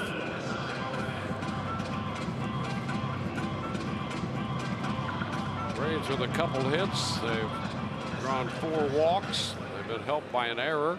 They have 3 runs. Willie Adames. The frustrating part is they're not leading. That's exactly right. Adames pops it up, foul ball. Carno gives it a chase, but the ball is out of play. Boy, you watch those foul balls that are way up there coming down in the stands, and most of the people aren't even looking for them. It's not a comfortable watch. You need to be heads up. Oh, man, do you have to be. Those things come spinning back down, and at the height that one was at and catch you in the wrong spot. That's not good news. Rough end of the weekend.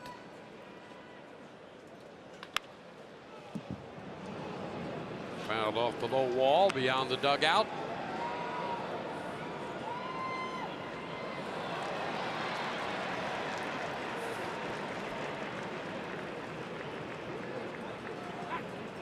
Maybe they were hoping to get hit, not have to watch any more of this.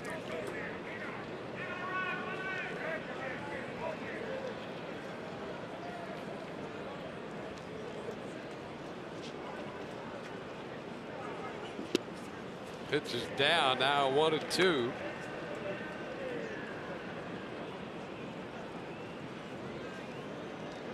Top of the order on deck. Tap to third. That's fair, and a long throw by Sanchez. On the foul side of the bag. Abreu hauls it in.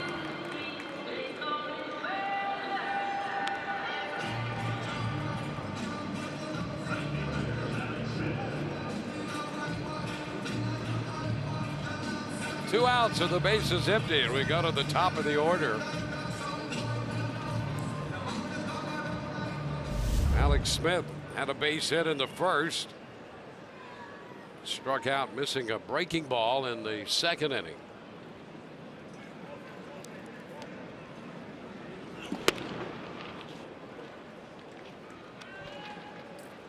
One ball, no strikes.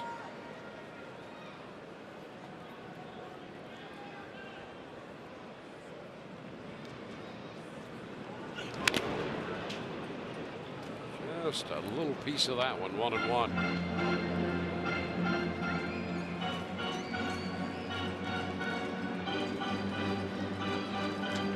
Boy, even here with the 1-1 count, look at where Sanchez is. I mean, you shake hands with him, it gets any closer.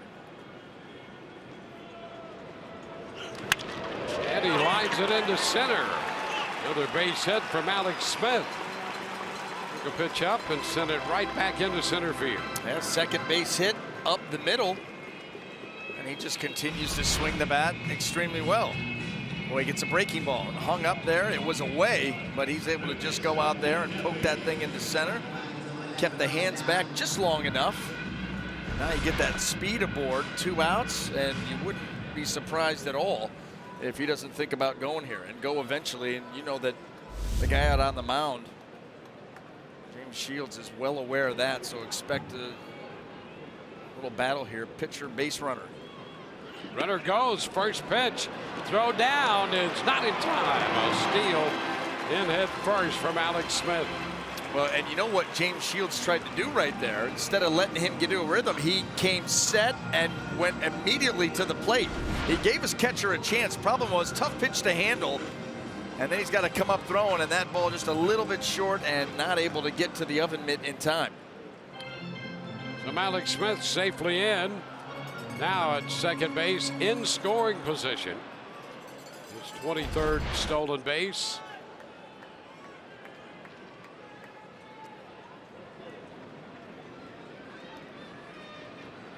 Three out of 31.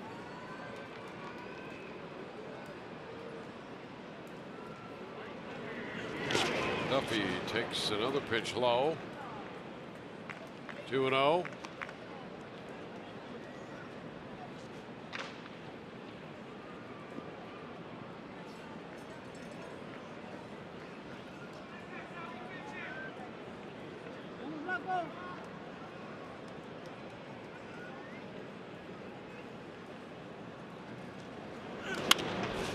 Set up the right side. That's a foul ball and will be out of play. So the Rays trying to retake the lead with 2 outs on the Alex Smith base hit and the steal. And Duffy, as you know, has loved to hit here at Tropicana Field. 316 average coming into this game at home. 302 overall, 8th leading hitter in the league.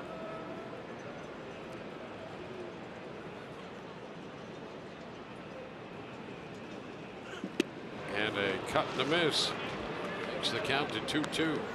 That's where you see that cutter get some depth to it. And Shields likes to use that pitch when he's behind in the count, wants to throw a fastball or a version of it.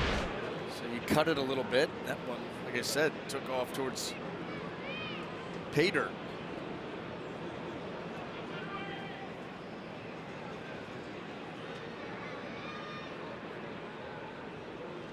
2-2 pitch about to be made.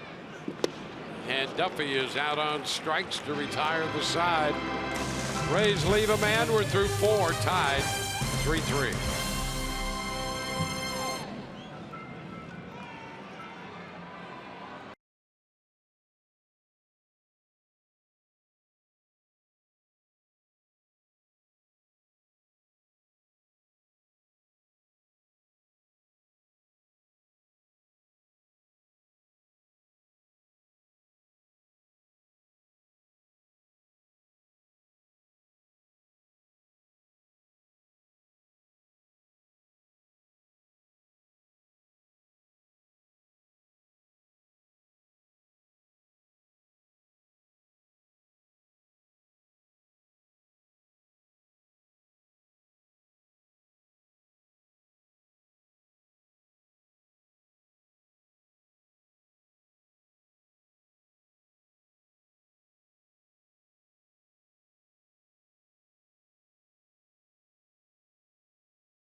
Your local Toyota dealer. Toyota, let's go places. By Steak and Shake, famous for steak burgers. And by your local Honda dealer.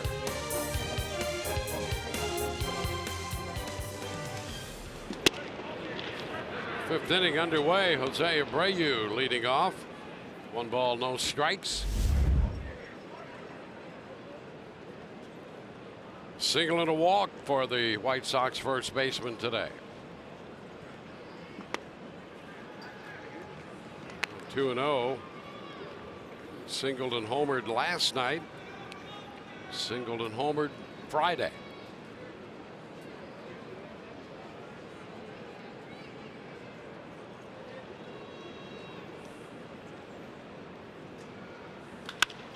And a third, glove by Duffy.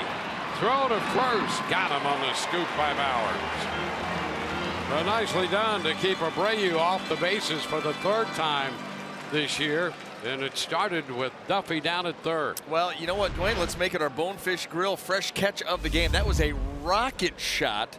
He ends up gloving that ball behind him and then get a little bit of help here from Jake over at first. Boy, just because he is ready, that ball is sizzled. Nice play.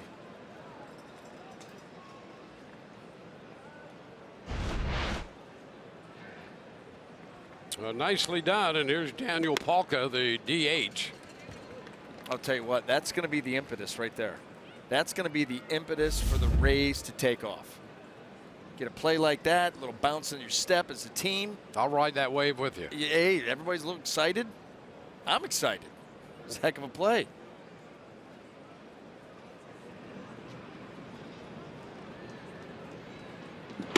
Palka takes it inside, 1-1.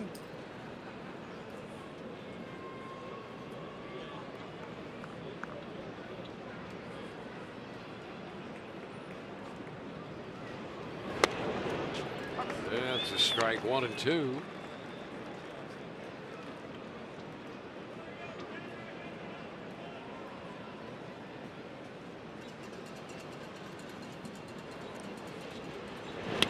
Cut and a miss.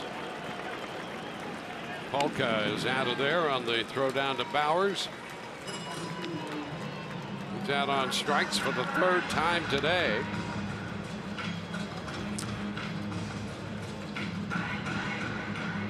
Six strikeouts for Rays pitching. 2 up, 2 down in the fifth.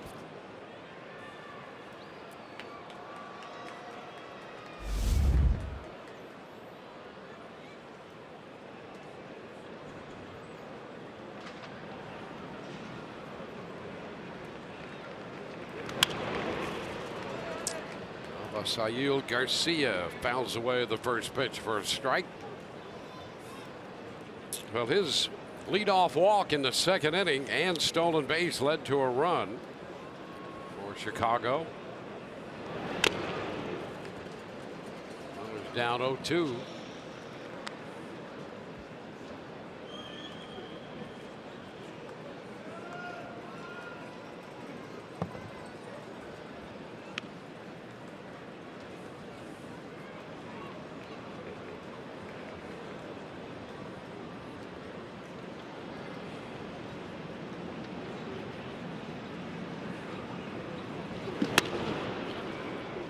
Nobody on. A 1-2 count now to Garcia.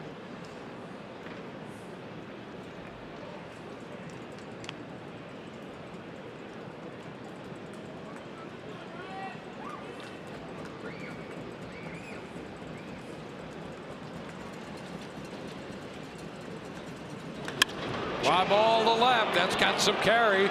Lau looking up, and that's out of here. Avisail Garcia lifts that one out to make it 4-3 with his 12th home run of the year. And I'm going to tell you something. Wait until you see this replay, where the pitch was and how off balance Garcia was. That is a strong dude.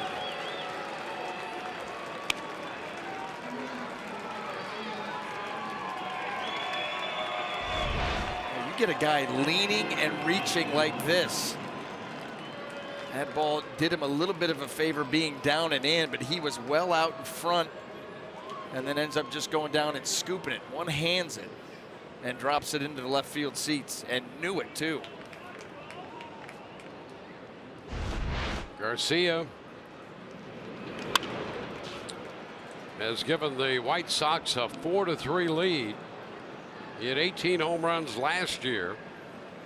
Scored the first run for them today on a walk and gives them a 4-3 lead with his 12th home run of the season here in the 5th. Strike the count to Nicky Delmonico, and that's a fair ball inside the left field line. He's headed to second, and Delmonico is on again.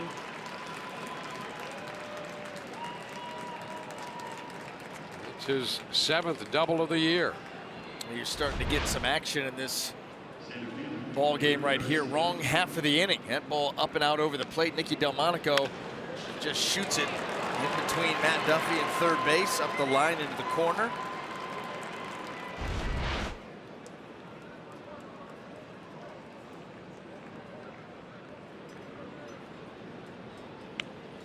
Here's Garcia, Leori Garcia. He shoots it into right. There's a base hit. Alex Smith over. He's going to come to the plate with the throw. Up the line. The run scores. Throw to second. Safe there. And with 2 outs, the White Sox have put 2 men aboard and scored them both. Garcia, Leori Garcia, winds up at second base on the throw to the plate after driving in this latest run.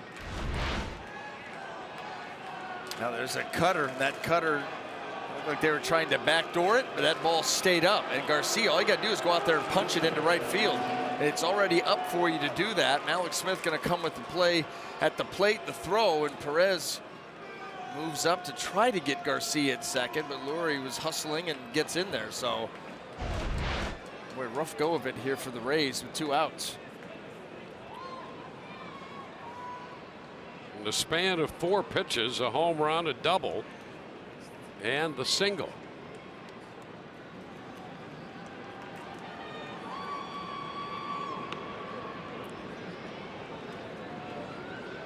There's Tim Anderson looking at a strike. So the Rays find themselves down by 2, 5-3.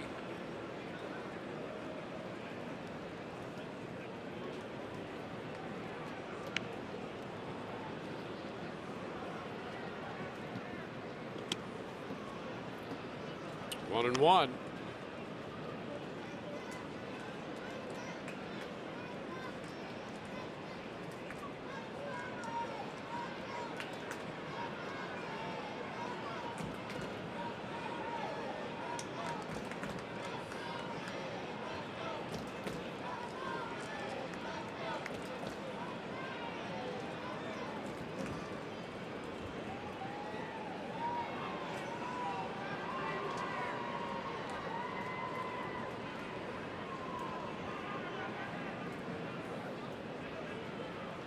Anderson 2 for 2.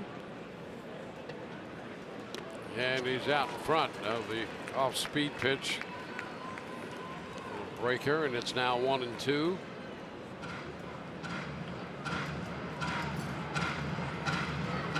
Put together by Yarbrough and Perez. Well, a good play to start this inning on the ball hit by Abreu. Duffy made the play and got him at first. Polka struck out. And then Avisail Garcia down 1-2 in the count, reaching down, lifted a pitch out of here for a home run. Delmonico followed with a double, and Leori Garcia singled him home, went to second on the throw coming through to the plate. Anderson takes this one wide. 2-2.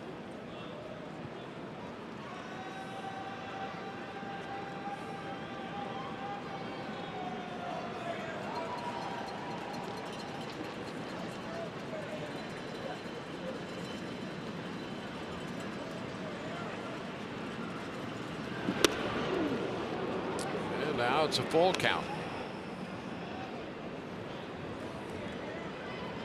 All of this with 2 gone.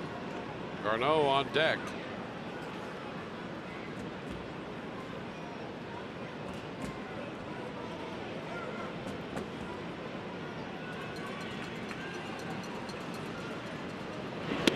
And a cut and a miss. Anderson strikes out. 2-run score, and the White Sox take a 5-3 lead.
Well, it is time now for your Chevy Prospect Spotlight. We're looking at another familiar face, left-handed pitcher Colin Poche, who is in AAA Durham, and last night threw 2 shutout innings, allowing no hits and striking out 5. And I've said this before about Poche, guys. His numbers this season are unbelievable. Between AA and AAA, has a 5-0 record with a .65 ERA, 96 strikeouts to only 16 walks. He's dominating, guys.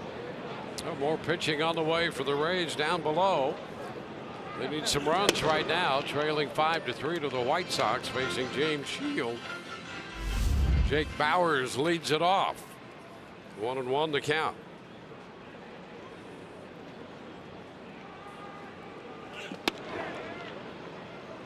It's now 2-1. Bauers has walked twice. 2 of the 4 bases on balls allowed by Shields.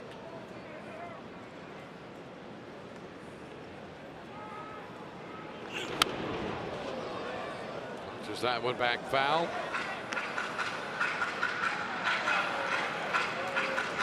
Well, that previous pitch had some trouble getting on the same page with Garneau. He went through every pitch in the arsenal before he finally got to the cutter. Shook him off 3 times. Oh, Strike 3 call. I'm going to tell you what, a really good changeup there by Shields. And now if you look back over his 4th inning, he missed that one pitch to Malix, punched that ball into center field, but he's starting to make some pitches to both sides of the plate. And you do not want James Shields to get into a rhythm here with the lead.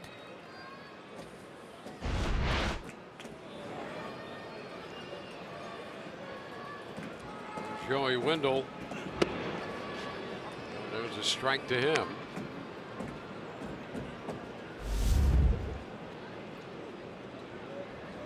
Wendell, 2 hits, a run batted in and a run scored. And shoots one into right. That baby's going to get out of here. Home run for Wendell. His 6th of the year.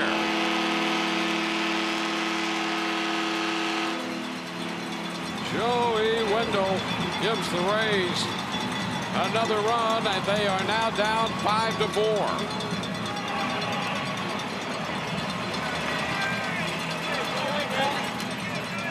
Shields out on the mound, angry with himself. He's trying to throw the cutter in, doesn't get there. Ends up middle, maybe middle in. Joey Wendell too quick for that. Barrel to baseball.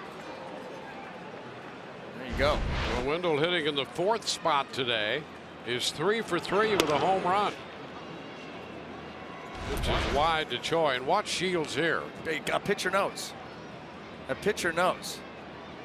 You release the ball, you realize it's not going to get to its spot, the contact, you may give it a cursory glance, and then you are livid at yourself. So the Rays close the gap to 1.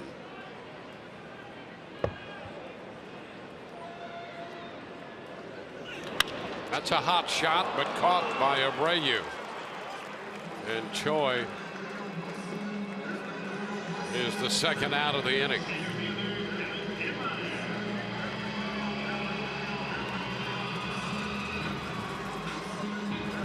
Two outs with a run home and the base is empty. Here's Kevin Kiermaier looking for his first hit on the day. Kiermaier came into the game 2 for 4 against Shields in his career, and he checks on the first pitch, ball 1.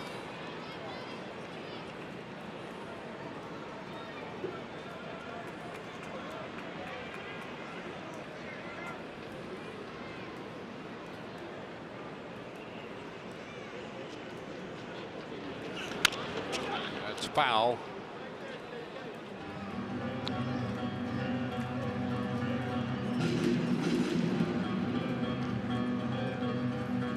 So 5 runs, 7 hits for Chicago with an error.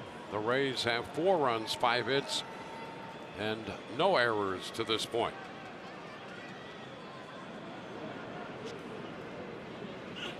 Kiermaier is behind in the count now, 1-2.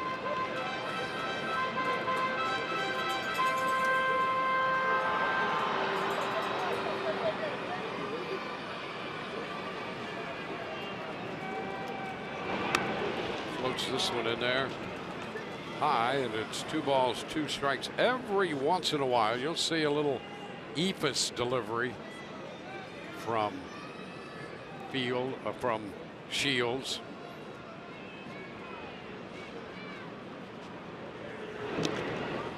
Pitch down, and we go to 3-2.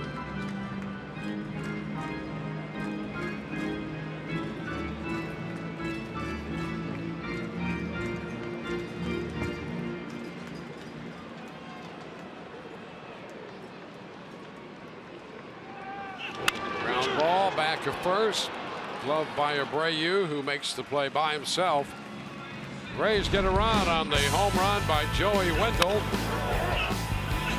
They pulled to within a run. We go to the 6th. It's 5-4 Chicago.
Game day experience with the MLB Ballpark app.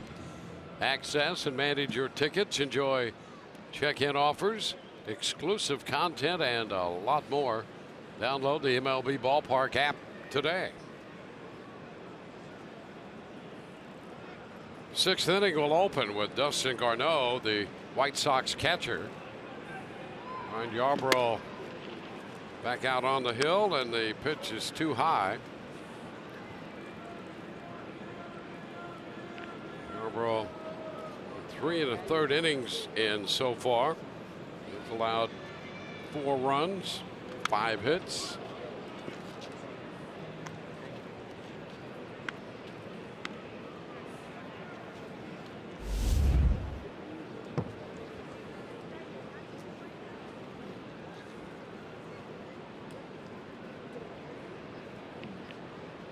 Arnaud just recalled from the minor leagues Friday. Now 1-2.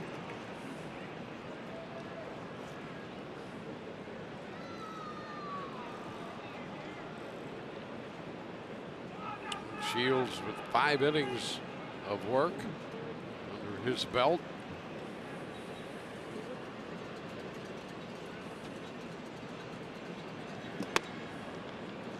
Two and two.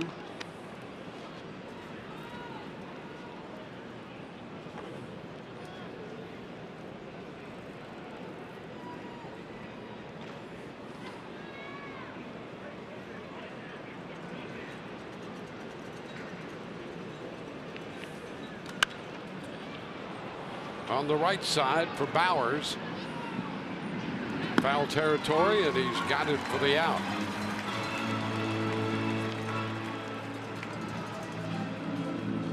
Yarbrough worked 5 innings Tuesday in the Angels series and came away with the victory to run his record to 10-5. He did give up the 6 runs in those 5 innings on 9 hits.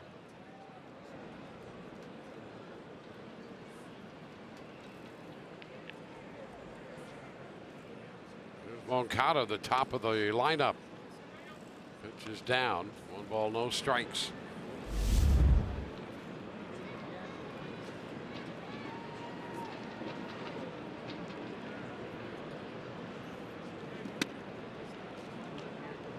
Doing nothing.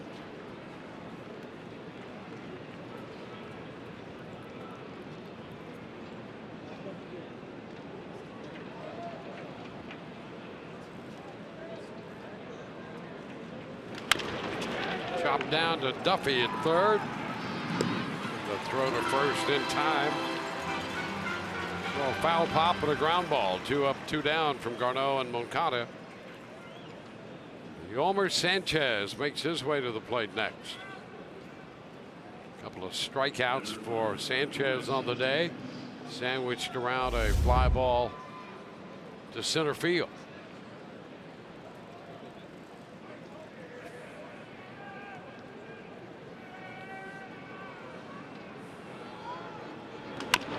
Chopped to third. Duffy into the glove and out to first. 1-2-3 inning in the 6th.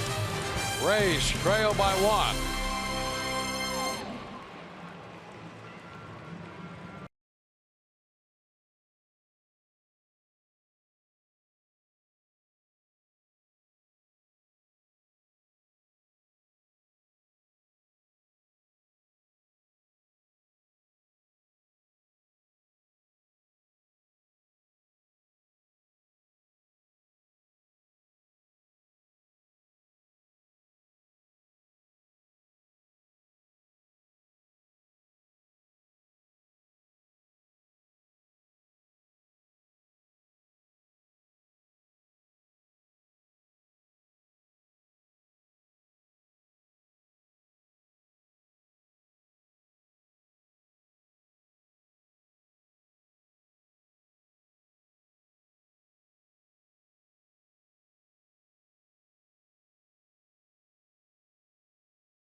Those are great shots by our truck of the guy who's in the lead right now.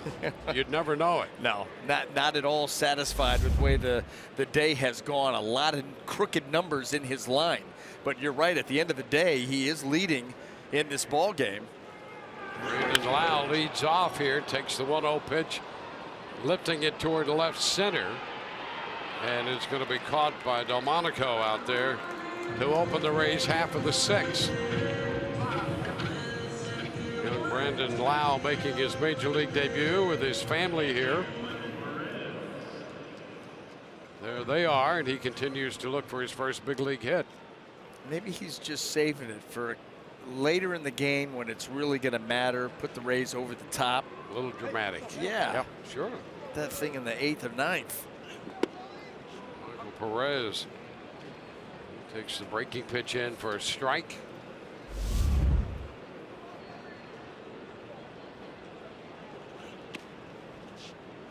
One Perez drew a walk in the 2nd inning. Hit the ball to the track and left in the 4th. Diego Castillo is up in the bullpen for the Rays.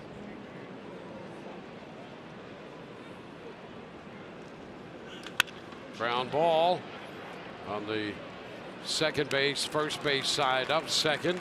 Anderson, the shortstop, makes the play. So 2 up, 2 down. Here's what's coming up Tuesday on Rays Live.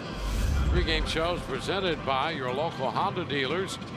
We'll hear from the latest member of the Rays pitching staff coming over from the Pirates, Tyler Glasnow, and a look back at the best images of July.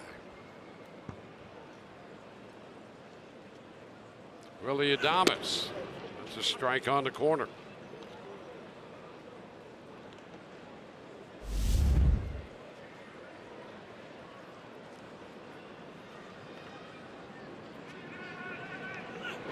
Have another 1-run game going. All the games in the season series between the Rays and the White Sox have culminated in 1-run games.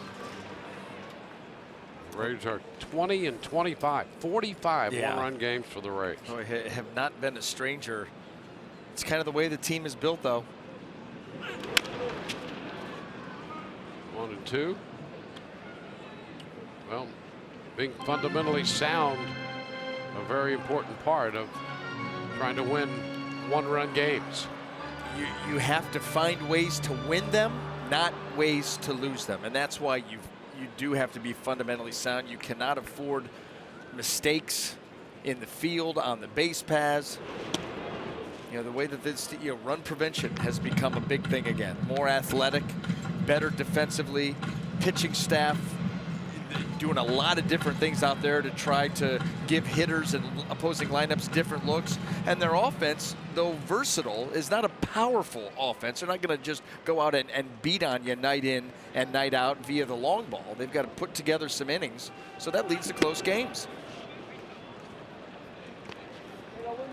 Well, a full count on Adames.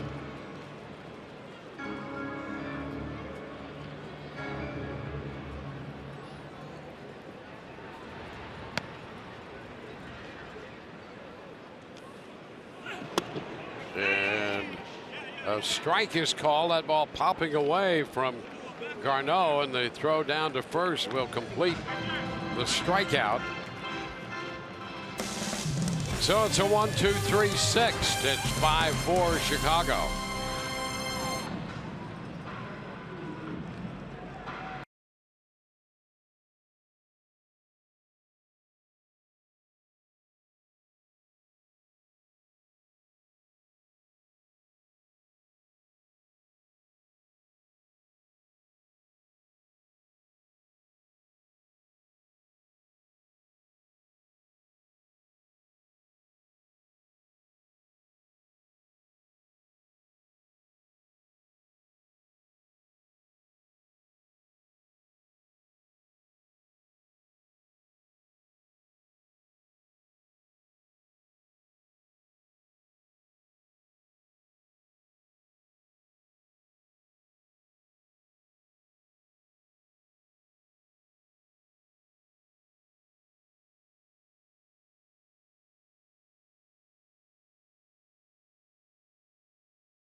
When Joey Wendell picked up the first of 3 hits, an RBI single scoring Matt Duffy. By the time this game was in the 5th inning, it was tied when the home run by Abisail Garcia broke it. Then the base hit by Leori Garcia scored the 5th run of the game. That made it 5-3. Joey Wendell's home run in the 5th inning made it 5-4, his 3rd hit of the day, and it's 5-4 as we go to the 7th inning, and Jose Abreu leads off, taking the first pitch for a ball. Abreu is single walked and was put out on a good play by Duffy at 3rd in the 5th.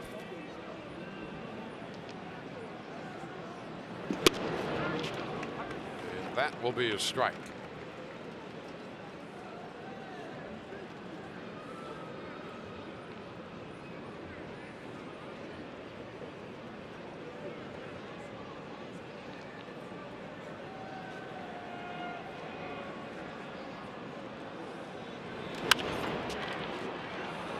High fly ball, short left. Lau is there to grab it. 1 away here in the 7th inning. All that pregame work paid off. Tracked it all the way to the glove. Yep. That's the whole point.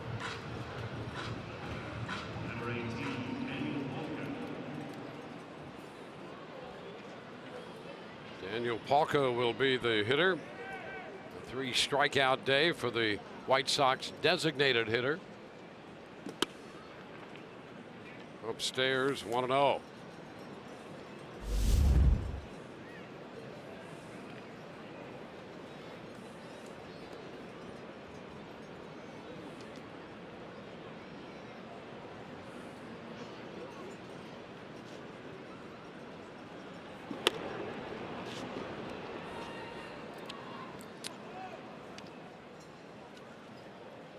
Yarbrough in the game. The Rays had action in the bullpen last inning. Castillo just occupying a little spot, but not throwing down there right now. But at the ready if you need him. Yeah.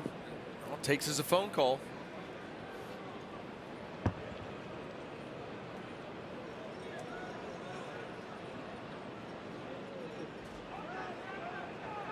Rays need zeros. Need zeros from whoever's out there. Close, a little bit low, and it's 3-1. Abisail Garcia is on deck.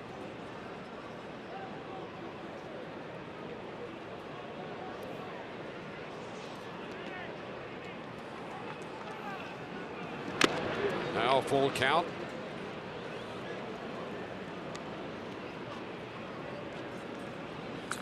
Garcia, he homered in the 5th inning.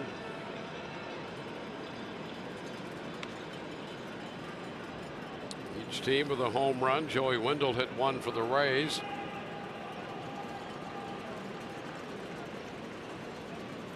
White Sox lead it 5-4 in the 3-2 to Palka. Pop foul, and that will be right back out of play.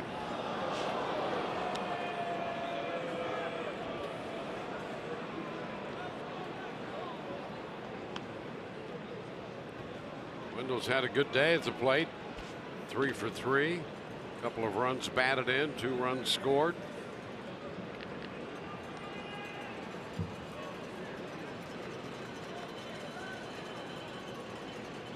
"3-2. He comes back to strike him out. That's 4 times Palka has struck out today. And very similar to the first strikeout that Yarbrough got him on. That curveball that he starts in off the plate and takes it to the middle. He even took another mile per hour off it. That just 73 miles an hour. So he got him way out in front, battled back, got that second out.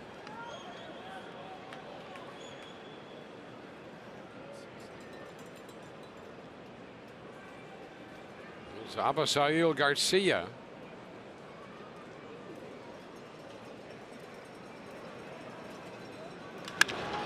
Drives it toward right center field. He has some power that way and gets it out of here. His second home run. His 13th of the year. He homered in the 5th inning, and on the first pitch he saw here in the 7th. And the Rays again are down by 2, 6-4.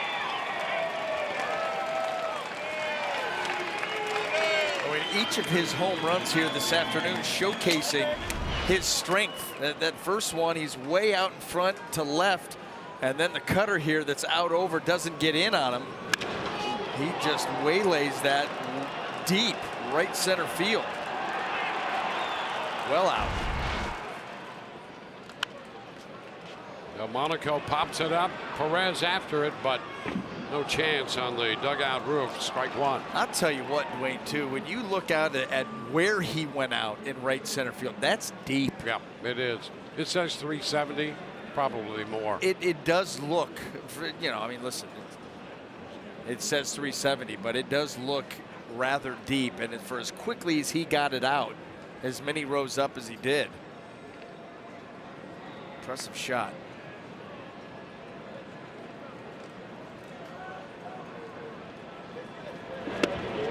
0-2 to Delmonico.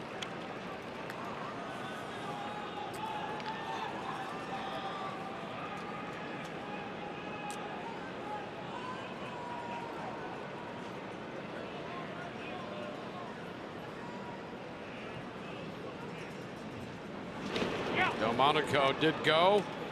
Reds will have to go to Bowers to complete the strikeout. But a run scores on the home run by Garcia, 6-4 Chicago.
Here comes the curveball, the changeup, the cutter, trying a little bit of everything here today to keep these Rays hitters off balance. That cutter didn't get in quite as far as Shields wanted it. He lets you know how frustrated he was. Really wore his emotions on his sleeve here this afternoon. But guess what?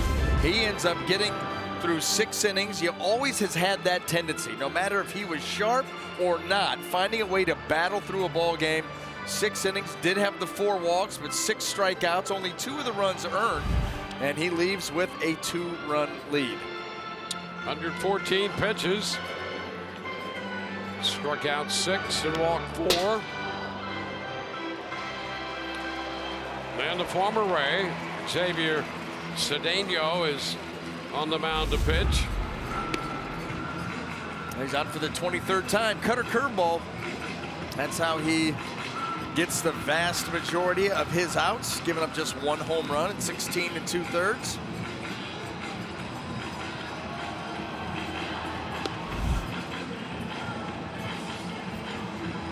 Well, the Rays in the 7th inning will have the top of the order. Alex Smith, Matt Duffy, and Jake Bowers due up. 2 home run day for Avisail Garcia. It would be the 8th multi-home run game of his career.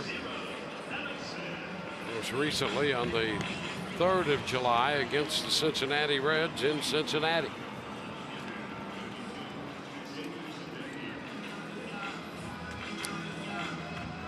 Well, the Rays have led 1-0. It was tied 1-1. The Rays led 3-1, then tied 3-3. Rays trail 5-3. They trail 5-4. Now they trail 6-4. And Malik Smith 2 for 3 on the day, hitting .295 for the year. A couple of singles and in between a strikeout. Up here against the lefty Cedeno. That pitch is a strike.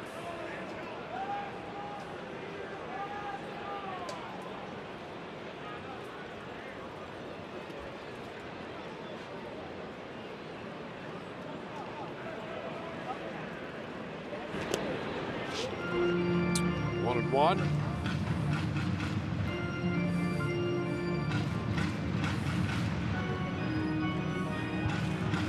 We saw Cedeno for a third of an inning yesterday.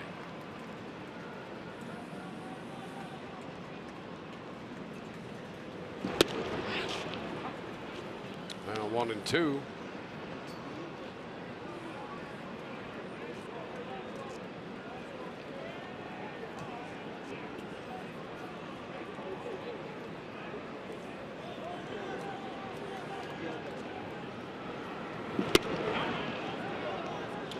Take for ball 2.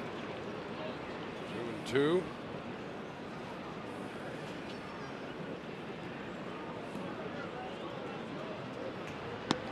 Mark Gomez up in the bullpen for the White Sox. Liner and a base hit into right. A 3-hit day from Alex Smith. Leadoff hitter aboard against Cedeno. He's trying to get something started. Down by a couple runs. Hanging curveball. Stayed middle in. More in, really. Alex had already seen a couple of those, so he gets it into right field. Big day for him, and nice to get some speed aboard. Down by 2, nobody out. And I try to put things together here against this White Sox bullpen.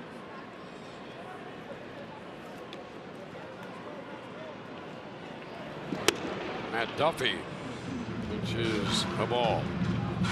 Duffy scored the initial run of this game when he reached on a fielder's choice and eventually was driven home by Joey Wendell's base hit to left.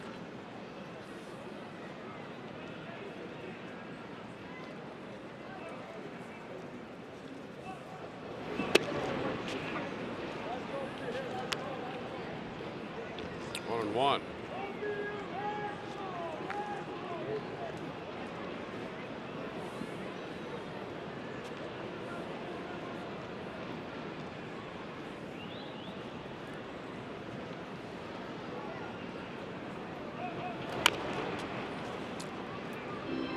Dropping the first 2 games of this series. Frustrating part about that, they gave up only 3 runs in one game, 2 in the other. 5 runs in 2 games and drop them both. Allowed 6 here. I mean, that's the first time the White Sox have won back-to-back games where they've had 5 hits or fewer since 2015. Wow. Ground ball up the middle. That's going to go through. Smith makes the turn. He's in trouble. And the throw bounces by Moncada. Boy, the Rays got a break there because Smith was hung out to dry. Boy, you think of the number of outs the Rays have made on the base paths against the White Sox this year, and Malik Smith has been victimized a number of times. Boy, a good throw gets him. He rounded second, got way too far off and hung out there in no man's land. And boy, a good throw and he's done. Yeah, changing your mind in no man's land, probably not a good idea. I mean, if you've committed, just go. That's right. I mean, that's right. Jake Bowers, 2 men on with nobody out.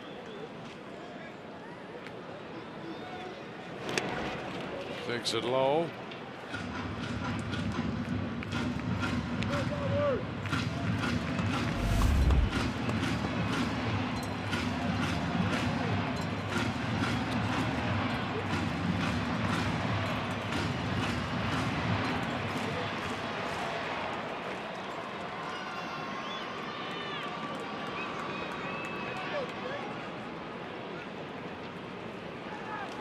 Bowers fouls it back, out of play, 1-1.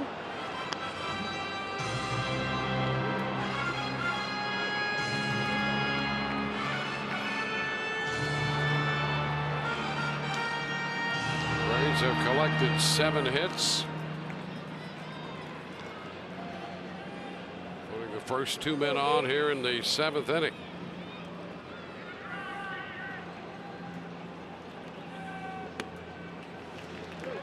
Bowers up in the count, 2-1.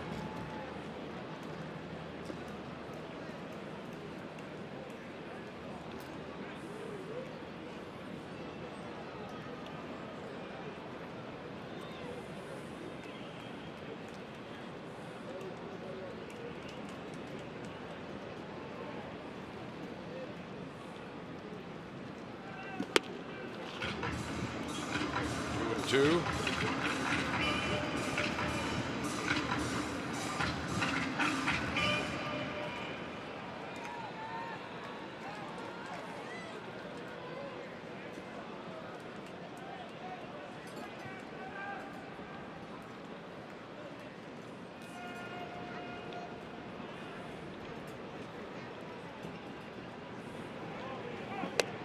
Close. Just missed down. That was very close. 3-2. Well, you take that one and hold your breath. Yep.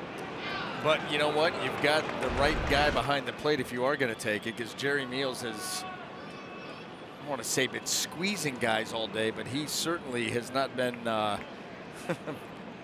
giving too many borderline pitches to the pitcher.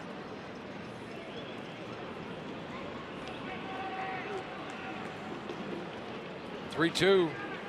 Ball 4. The bases are going to be loaded. Yeah, here it is. This is your chance. Rays putting together some good ABs here. Well, Joey Wendell is due. He's had a great day, but with the lefty Cedeno out there, we're going to get a move by the Rays. C.J. Cron has been announced. White Sox making sure he's announced. They've been burned a couple times in situations like this where the pitching change was made before the pinch hitter was announced. And Rick Renteria comes out now with the bases loaded and nobody out. C.J. Cron has been announced. We'll be back with the new pitcher call to the bullpen, brought to you by the Florida Lottery.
for the best morning sports show on television.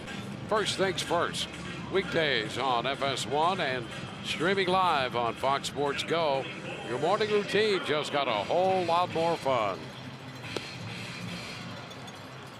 Wheels are turning. Cedeno out of the game. He leaves with the bases loaded, nobody out. Jimar Gomez will take over on the mound for him. C.J. Cron has already been announced as the pinch hitter. Well, a tough spot to come into. Obviously, bases loaded, nobody out. The Rays, their big moment here later in this game, down a couple of runs.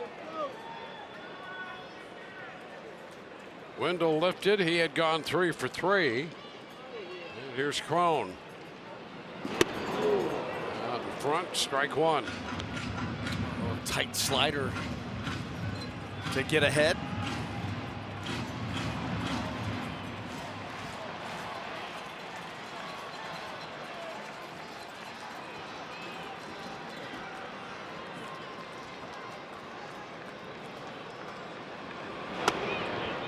It's a little off the plate.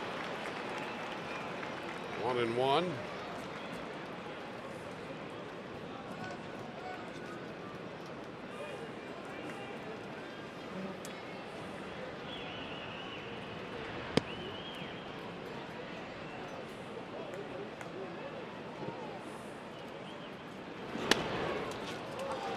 That one is a strike. Boy, that looked like it was off the plate. Close, but this has not been a strike all afternoon. And he gets the call right there, that little sinker.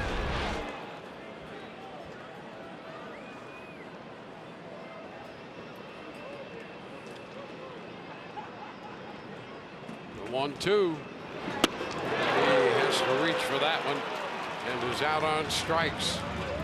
So Cron strikes out as a pinch hitter.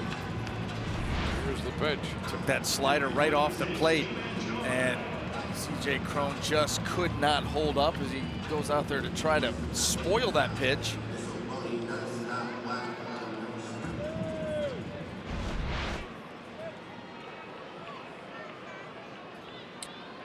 Choi is the hitter.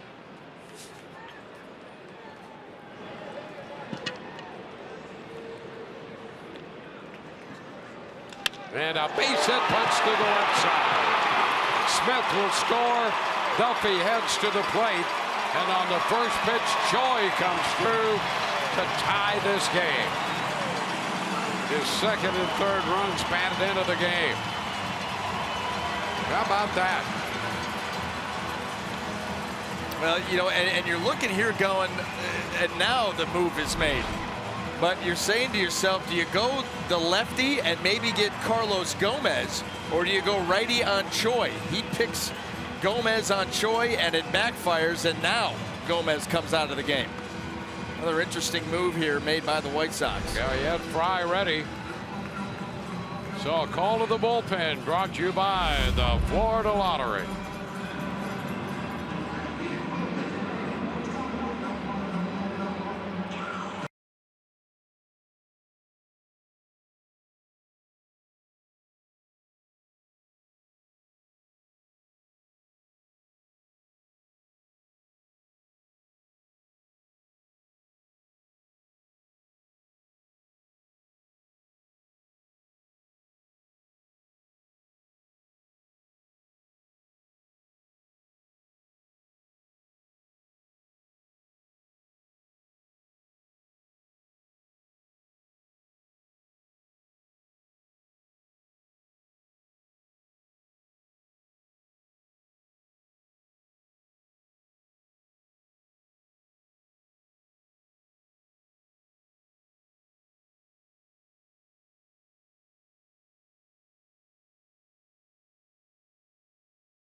driving in 2 to tie this game.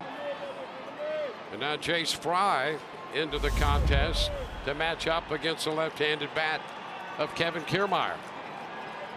38th appearance, 39th appearance now for the left-hander, and the first pitch is a strike. Fry is 0-2 on the year.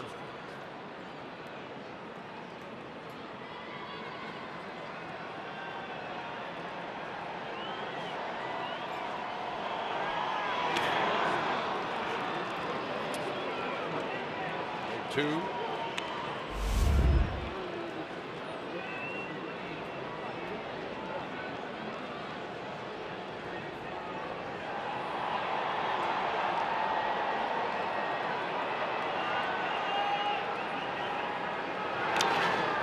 Away. 1 ball, 2 strikes.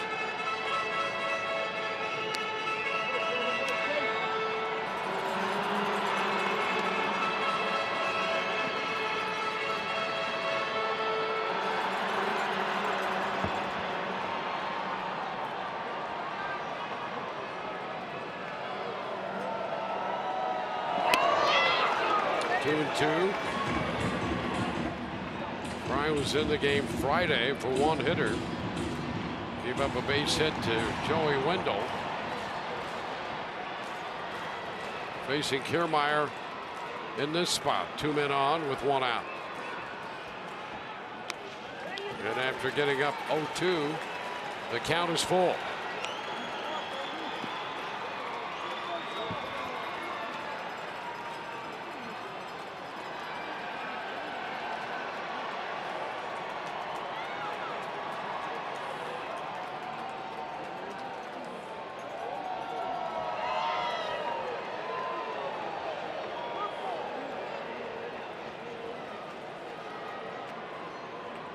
Alex Smith and Matt Duffy have scored to tie the game.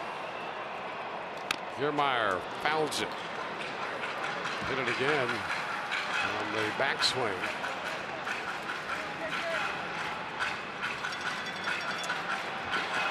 Right now, Bowers is the runner at second. Choi the runner at first. Choi came through with a base hit to tie it. And a foul ball again.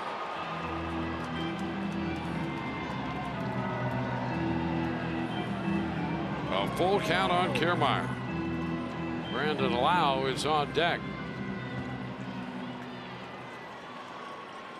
Rookie making his big league debut today. 3-2 again. And ball 4. Kiermaier draws the walk, and the bases will be loaded. Well, high drama now. Bases loaded with 1 out. The game is tied in the bottom of the 7th. Brandon Lau makes his way to the plate. Left-handed hitter against the left-hander Fry. You do have Carlos Gomez available to you, but you also have Brandon Lau making his major league debut. We talked about a big hit to put the Rays over the top late in the game. Here's your shot. He takes ball 1 down and away. I'm sure that's what a lot of this has to do with. If Carlos Gomez is even available today. Well, his family there watching. Lau between AA and AAA, 100 games and hit .297 with 22 home runs this year. And he takes ball 2. A good discipline here, putting the onus on the pitcher with the bases loaded. Each pitch you take out of the zone, you force that pitcher to come more into the middle of the plate, at least in theory. He's got to throw a strike here. And he misses again. And he's not missing very close. He's going to walk a run in. 3-0 the count.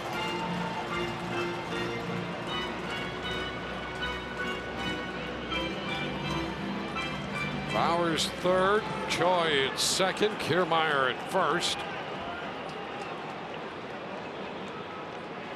3-0 pitch. And he gets a call. 3-1.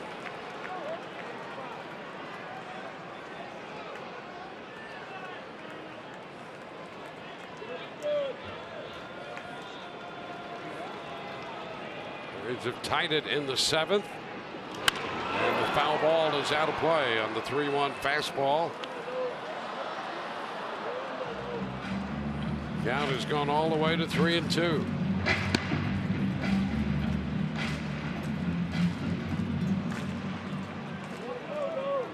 Tyler Danish busy in the bullpen.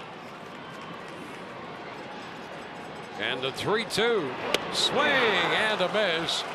Lau missed the fastball away and is out on strikes. Fry comes back from 3-0 to get him. And saved his best for last. Tick up in velocity, and he puts it right on the corner. The four-seamer driven right to the spot. And able to pick up out number 2.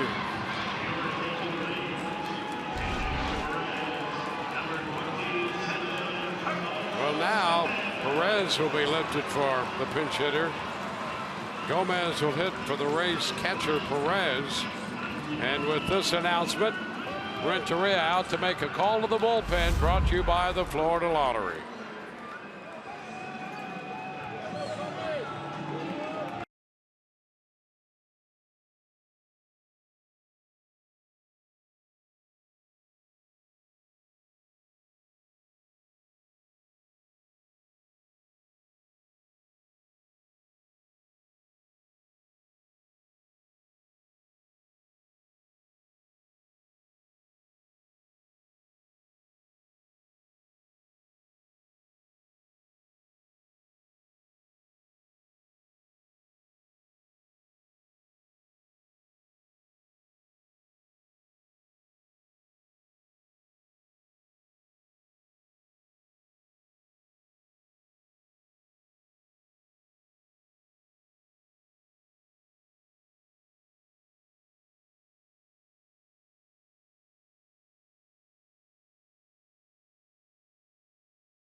Mason, Rich and Doug anchoring the coverage. We'll have the Kevin Cash press conference. Minor league updates from around the Rays farm system and a recap of what we have going right here. It's a 6-6 ball game in the bottom of the 7th. Tyler Danish on to match up against Gomez with the bases loaded and 2 gone.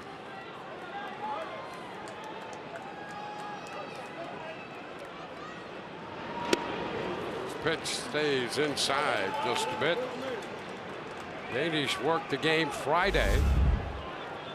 It's the 3rd of an inning and got his first big league win. He gets Gomez to chase that one.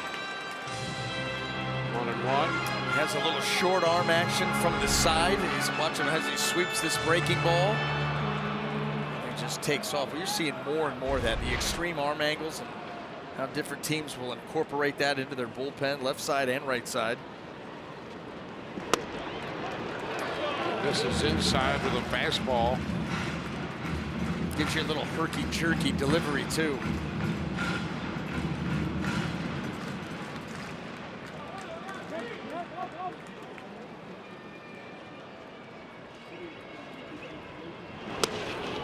Inside, stays in. 3-1. Well, the White Sox saw Fry fall behind Lau 3-0. He came back to get him. Now it's 3-1 here on Gomez with Danish on the hip.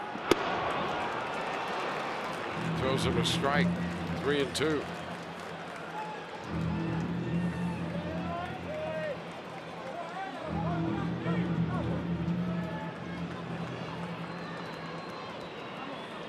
3-2, bases loaded, 2 gone. And a ground ball chopped toward the middle. Play's going to be the first. The throw from Moncada. And so the Rays are finished. They will leave the bases loaded. They score 2 to tie. Those 2 runs coming on the base hit by G-Man Choi. And at the end of 7, we are tied 6-6.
Changes everywhere. Brandon Lowe, who spent most of his time at second base in the minor leagues this year, moves in from left to second base.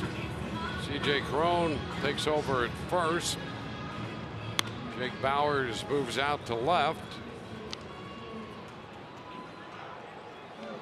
And Sucre will do the catching now.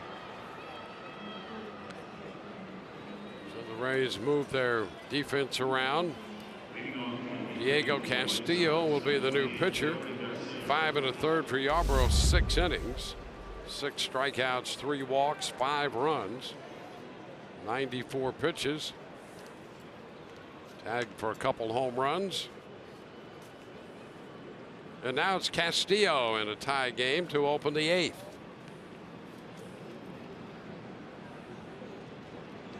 Leori Garcia takes ball 1. Castillo out of the Rays bullpen, last worked on Thursday. And he falls behind Garcia, 2-0.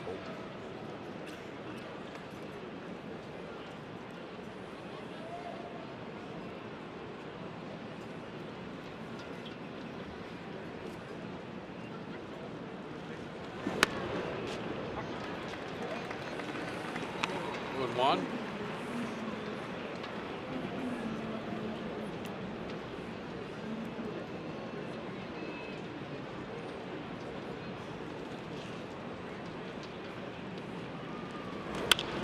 Up the left side, foul, out of play. It's 2-2.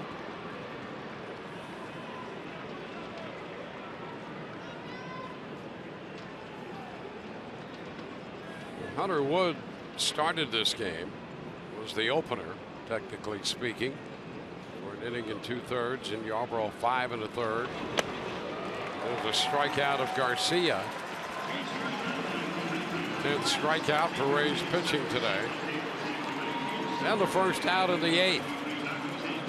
Well, that pitch just absolutely disappeared. Castillo, you're so used to the high velocity fastball. There's a Braga act more like a hard cutter. He just yanked that pitch down and in, gets the swing and a miss. Good start here to the 8th. That's what you need. You need your late inning guys to come in and throw strikes, put up zeros. Tim Anderson, the shortstop. Pitch is a strike around the knees. Each team with 8 hits, 6 runs.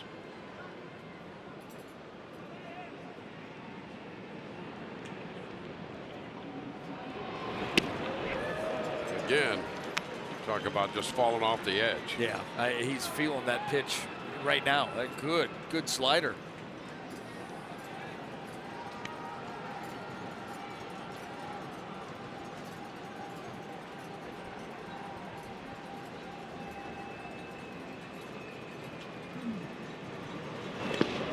And no chance. Anderson out on 3 pitches. Boy, think about those 3 sliders. First one in the middle of the plate, strike 1, and then he takes it a little bit further down, gets a chase, and then this one even further down. He just continued to move. You know, sometimes you'll see a pitcher walk a hitter off the plate. He walked him right below the plate.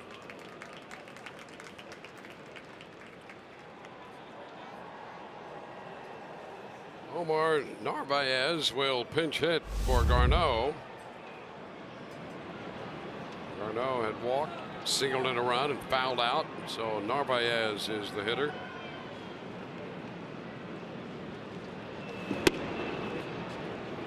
Pitch inside.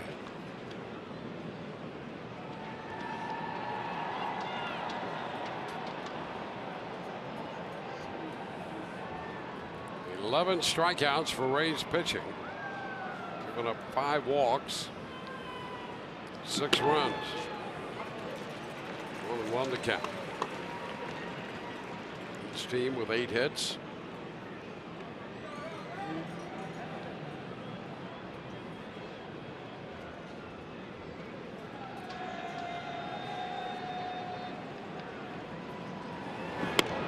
That's a strikeout there on the corner. 1-2.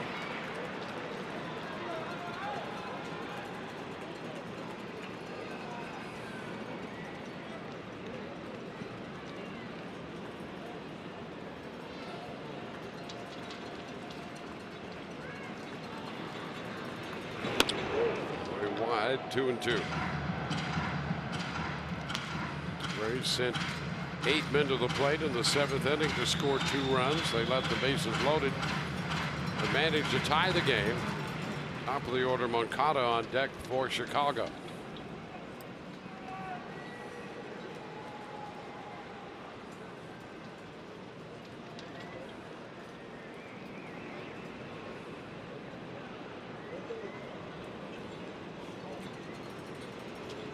Two. Shot toward left center field. Kiermaier will go on the run. He got it. Kevin Kiermaier, what a catch. Ranging into left center field toward the 370 marker. And he hauls it in to retire the side. Best catch of the year for Kiermaier? Maybe. As far as he had to go, backhand. Wow, what a play.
broadcast AI powered by AWS as Kiermaier literally tracked it down. Listen, he was positioned perfectly, you know, into left center field, but he was shallow, and that ball was driven. And you saw as you watched that route unfold, it was so efficient, and his top end speed and how quickly he gets to it needed all of it.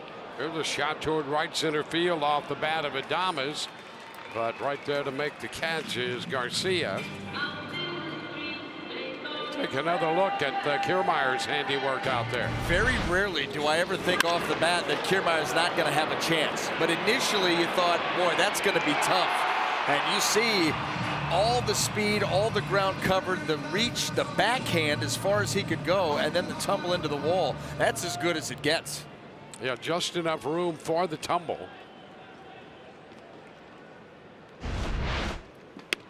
Well, you got to feel good with him standing behind you in the outfield, ready to make plays. He's always going to give you A+ effort. Now Mallex Smith, a 3-hit day.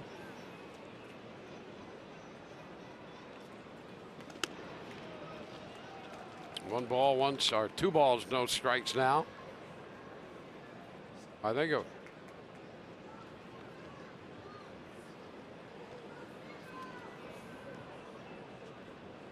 2-0. There's Narvaez behind the plate. He can't believe it's 2-0. Did you have 1-1? I had 1-1. The rest of the free world did too. It's 2-1. How about that? I guess the his standby on 6 o'clock fell through, so he's still on the 8 o'clock flight. Santiago is on deck, or in the bullpen.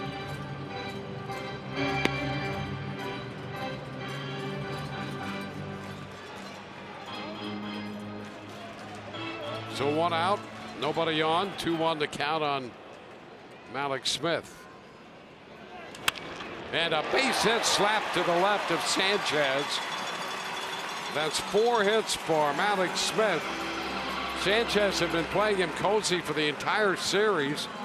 He might have been back a step or two there, but he still slapped it by him. Well, that's what we talked about early on, and that's what it allows Mallex Smith to do. You see where Sanchez is, and so you really, really limit your range in taking away that bunt. Now this pitch is away, so slap it that way. See, all he could do was fall. I mean, he just fell glove side and hoped to come up with that ball. You just don't have time to react, and I'll tell you, Mallex taking full advantage, using the middle of the field and the other way, hitting the ball all over the place. The 9th hit for the Rays, and here's Matt Duffy.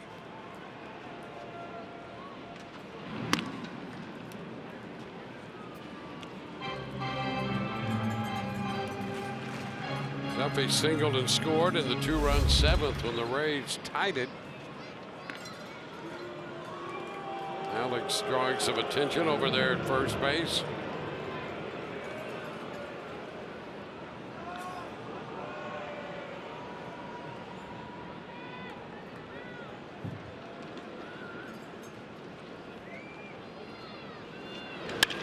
Liner into center. That's going to hang up long enough. And Garcia makes the catch.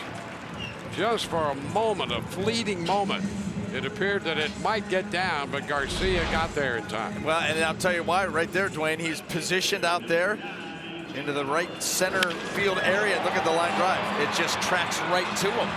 He gets a good break coming in, and that ball slices right into the glove.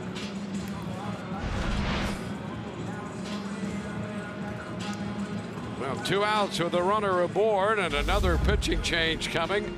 Brought to you by the Florida Lottery.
Alex Smith aboard for the 4th time with his 4th hit.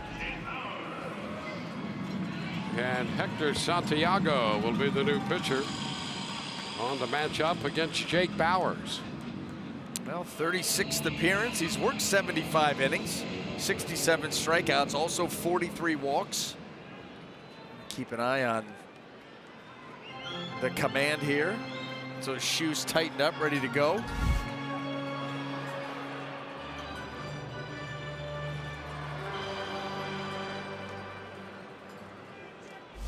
Jake has walked 3 times and has been called out on strikes.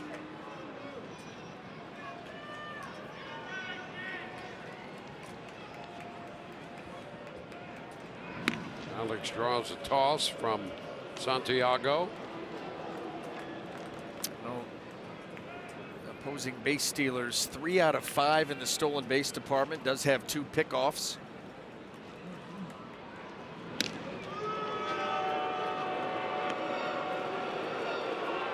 Ball game in the bottom of the 8th, tied 6-6. Rays have 9 hits. White Sox 8.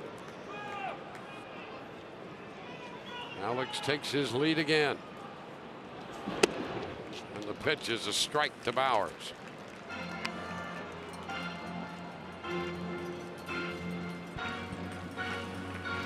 Santiago came in to finish off the 10-inning game here on Friday. White Sox won that one 3-2.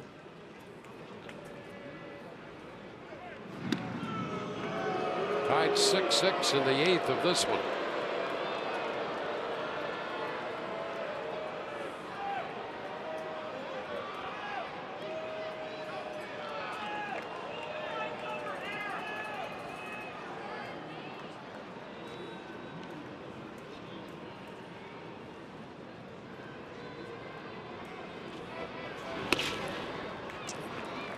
One and one.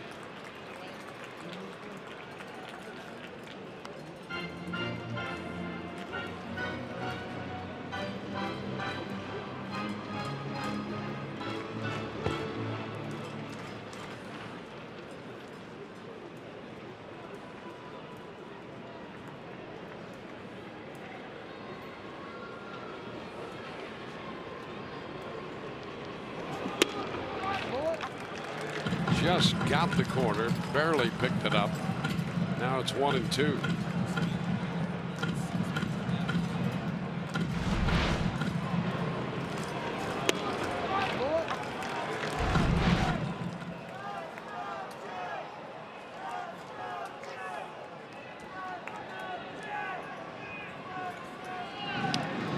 Another toss over there.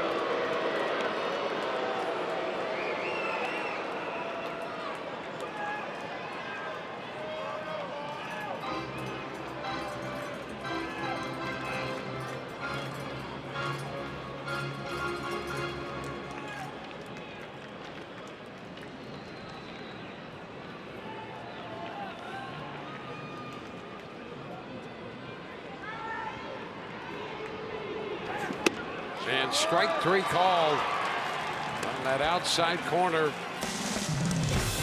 We're through 8. This game tied 6-6.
6-6 ball game. Tied headed into the 9th inning. The Rays with a 2-run 7th.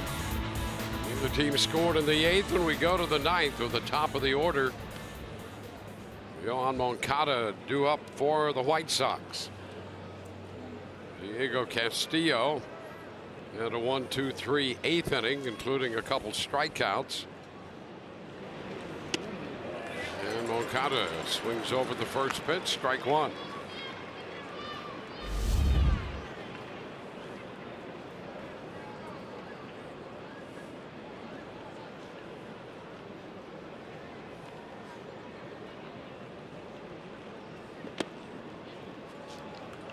One.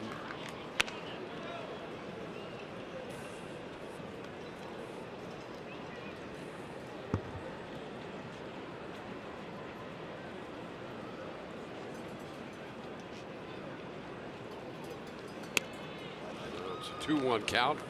How about this little factoid? Rick passed us here. Jake Bauers today saw 27 pitches and did not put one into play. Wow. Wow. That? He walked 3 times, was called out on strikes twice. Oh, we remark about how he works an at-bat. You know, takes a lot of pitches if need be. You know, sometimes he'll go up there and try to ambush it, but he's always trying to work an AB, and boy, did he take that to the extreme today. Yeah, I think he swung and missed a couple times. I'm not sure, though. I'd have to go back and review all that. But that's pretty amazing. That is. I mean, like you said, we're talking 5 at-bats. Yep. Now 3-2 to Moncada. Well, you'd like to say maybe he puts one into play to win it next time up, but you'd rather not have to work all the way around. There. Yeah. Take care of that. I don't think he would be capable. Chop to the left side. Duffy gloves and throws. Moncada's out of there. With the shift on, that goes 5-3. Duffy where the shortstop would normally be.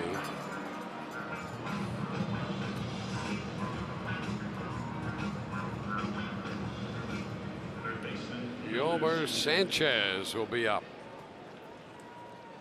Sanchez struck out in a fly ball to center, struck out again, and then grounded out third to first.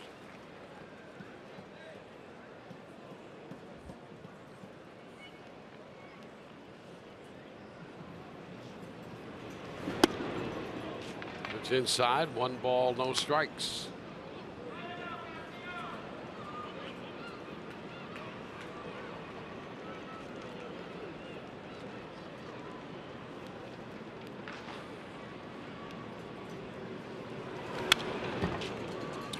One.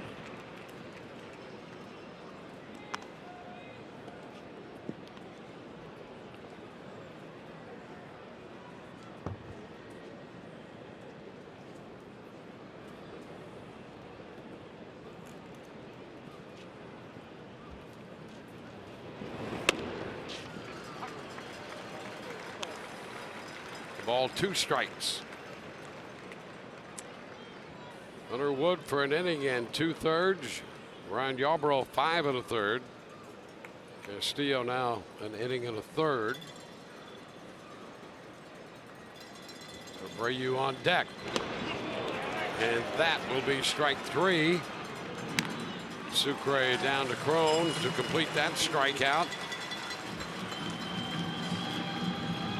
3 strikeouts for Castillo. That's an even dozen for the Rays staff today.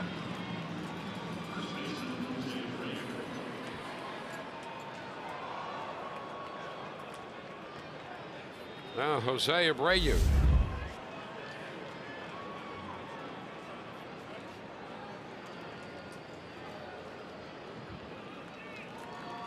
Abreu with a single and a walk. He is 1 for 3.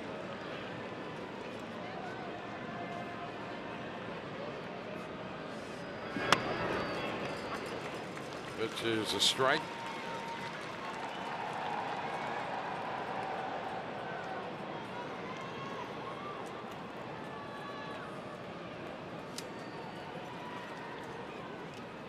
Brayu home runs in each of the first 2 games of this series. Lines it into left, and that's going to drop for a base hit. Bowers plays it on 1 hop.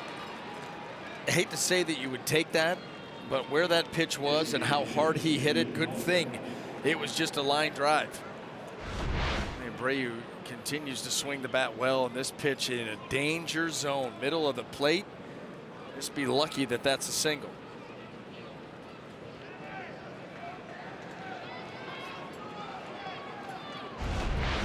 A 2-out base hit. Daniel Palka, the hitter. He's 0 for 4. Swings and shoots one deep to center field. This one's going to get out of here. Home run on the first pitch. He had struck out 4 times and hits the first pitch out here in the 9th inning. It's 17th home run of the year, and it's 8-6 Chicago.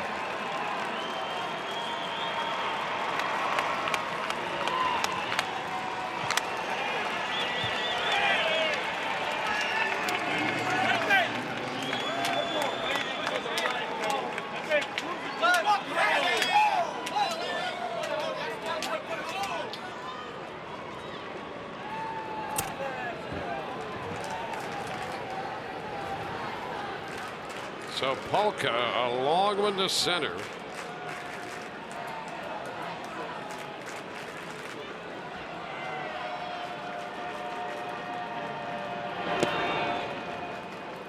Well, Dwayne, the luck ran out because this fastball's in about the same spot as Abreu got. This one was not a single for Bagger. And they had told us how much power this guy has, and he went right up into the porch with that shot to center. Garcia lifts a high popper. That is caught by Duffy. So 2 runs on the Palka home run. Rays need 2 to keep it going.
A 2-run lead on the home run at the top of the 9th by Daniel Palka. He had fanned 4 times and then hit the first pitch he saw in the 9th inning out to center field to make it an 8-6 ball game. So the Rays try to pick themselves up here in the bottom of the 9th with C.J. Cron about to lead off.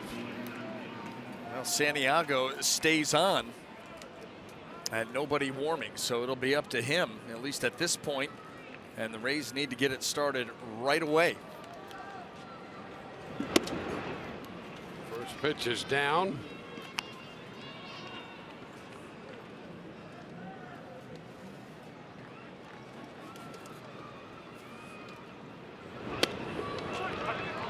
No strike.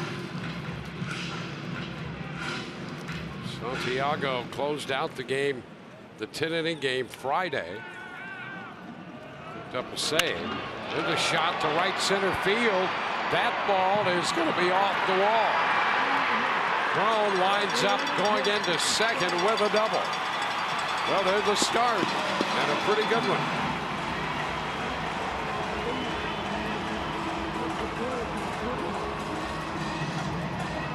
Rays now with 10 hits. Well, this ball's absolutely blasted. Trying to come in with that, it looked like, reaching across the plate. And CJ Cron just lights this baby up. Hard off that wall. Almost got fan interference.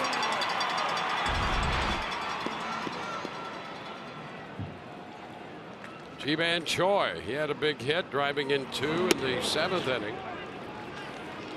Takes a strike.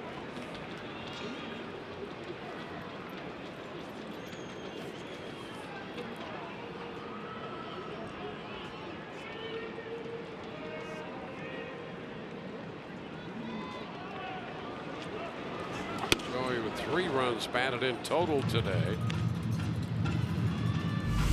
Sacrifice fly to center in the 3rd before the 7th inning single drove in 2.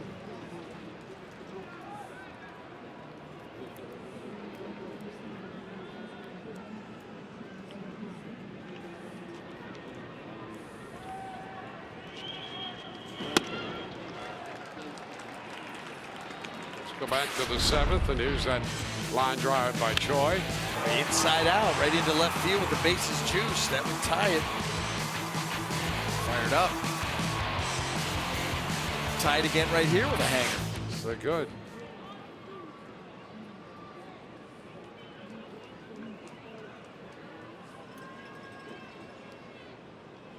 Adam Engels in center field now for the White Sox. Garcia leaving with a hamstring issue. Ground ball short, picked by Anderson to throw to first in time. Cron remains at second. So 1 gone in the bottom of the 9th. The hitter against the lefty Santiago will be Kevin Kiermaier.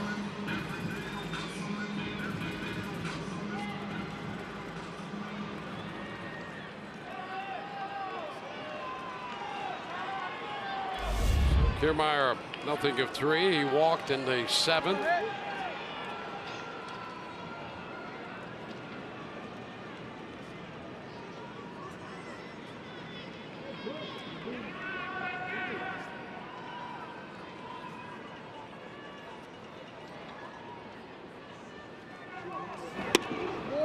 Pitch is a strike.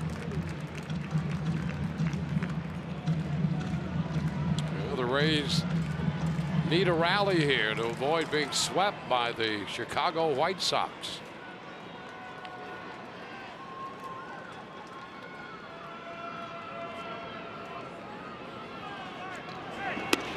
Way wide on that one.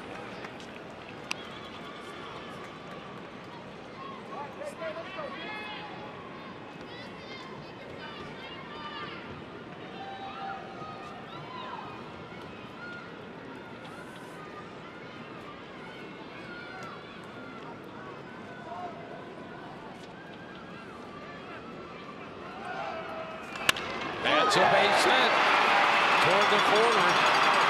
Cron's going to score. Kiermaier digs for second. He's in there, and that makes it 8-7. And the Rays have the potential tying run in scoring position.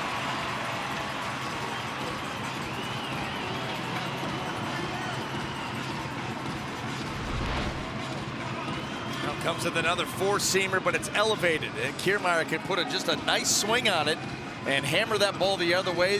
Where he hit it, you knew it was going to turn out to be a double. And the Rays inch closer.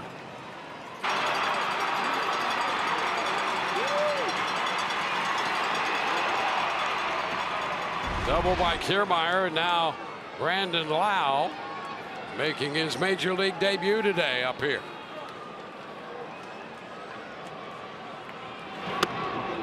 Lau takes it upstairs, a little off the plate, wide, 1-0. The thing that jumped out about his numbers between AA and AAA were the home run totals. Wouldn't that be something here in the 9th? Walk it off. Well, his family is here. Stage is set. And another pitch upstairs. 2-0.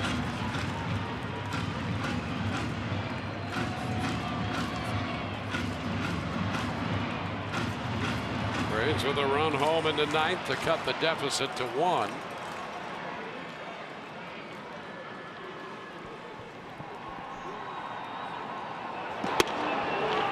That's a strike. 2-1.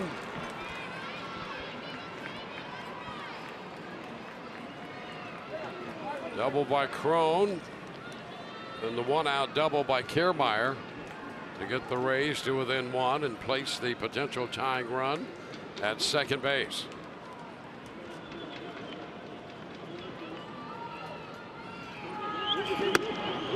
And ball 3 taken upstairs.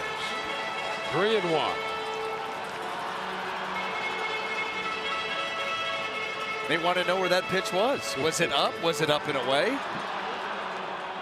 Just a ball. How about this one right down the middle? Yes. 3-1 the count.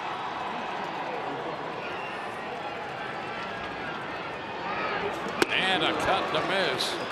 He went for it. Pitch in the zone up. Yeah. Well, he turned it loose. The most aggressive swing that we've seen from Lau all day. Now 3-2.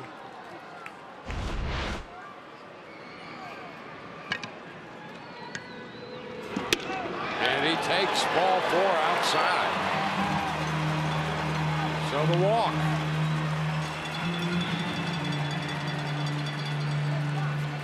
Braves with a couple hits, a walk, a run in the inning.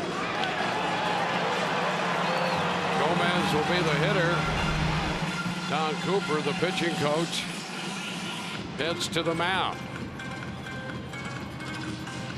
Well, they've gone Shields, then Cedeno, Gomez, Fry, Danish, and Santiago.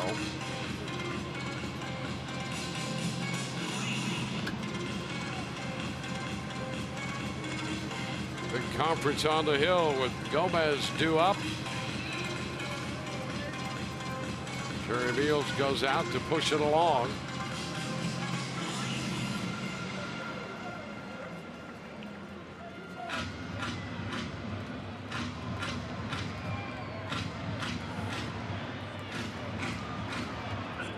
Yeah. It's Sucre is due up here. Gomez had pinch hit for Perez as Sucre entered the game in the 8th. So it's Sucre. Jesus Sucre to hit. So here we go. Lau at first, Kiermaier at second, and Sucre at the plate. Upstairs, 1-0.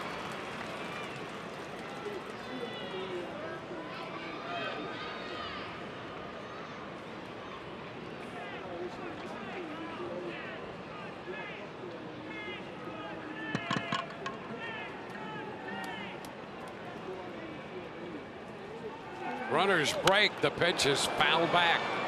Out of play it goes. Boy, how about they would that? pull that off. Getting aggressive here. I like it. Well, I'll tell you what. You get the feeling, too, Hector Santiago, things are tightening up for him out there on the mound. Not real good command of the zone, hanging a changeup. And so why not put a little bit more into his mind? Yep.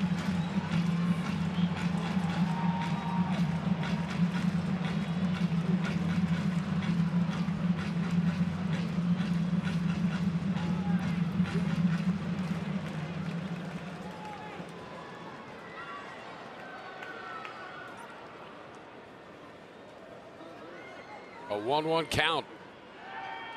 And to turn, nothing doing back at second with Kiermaier back in. Kiermaier carries the potential tying run. Lau at first, the potential winning run.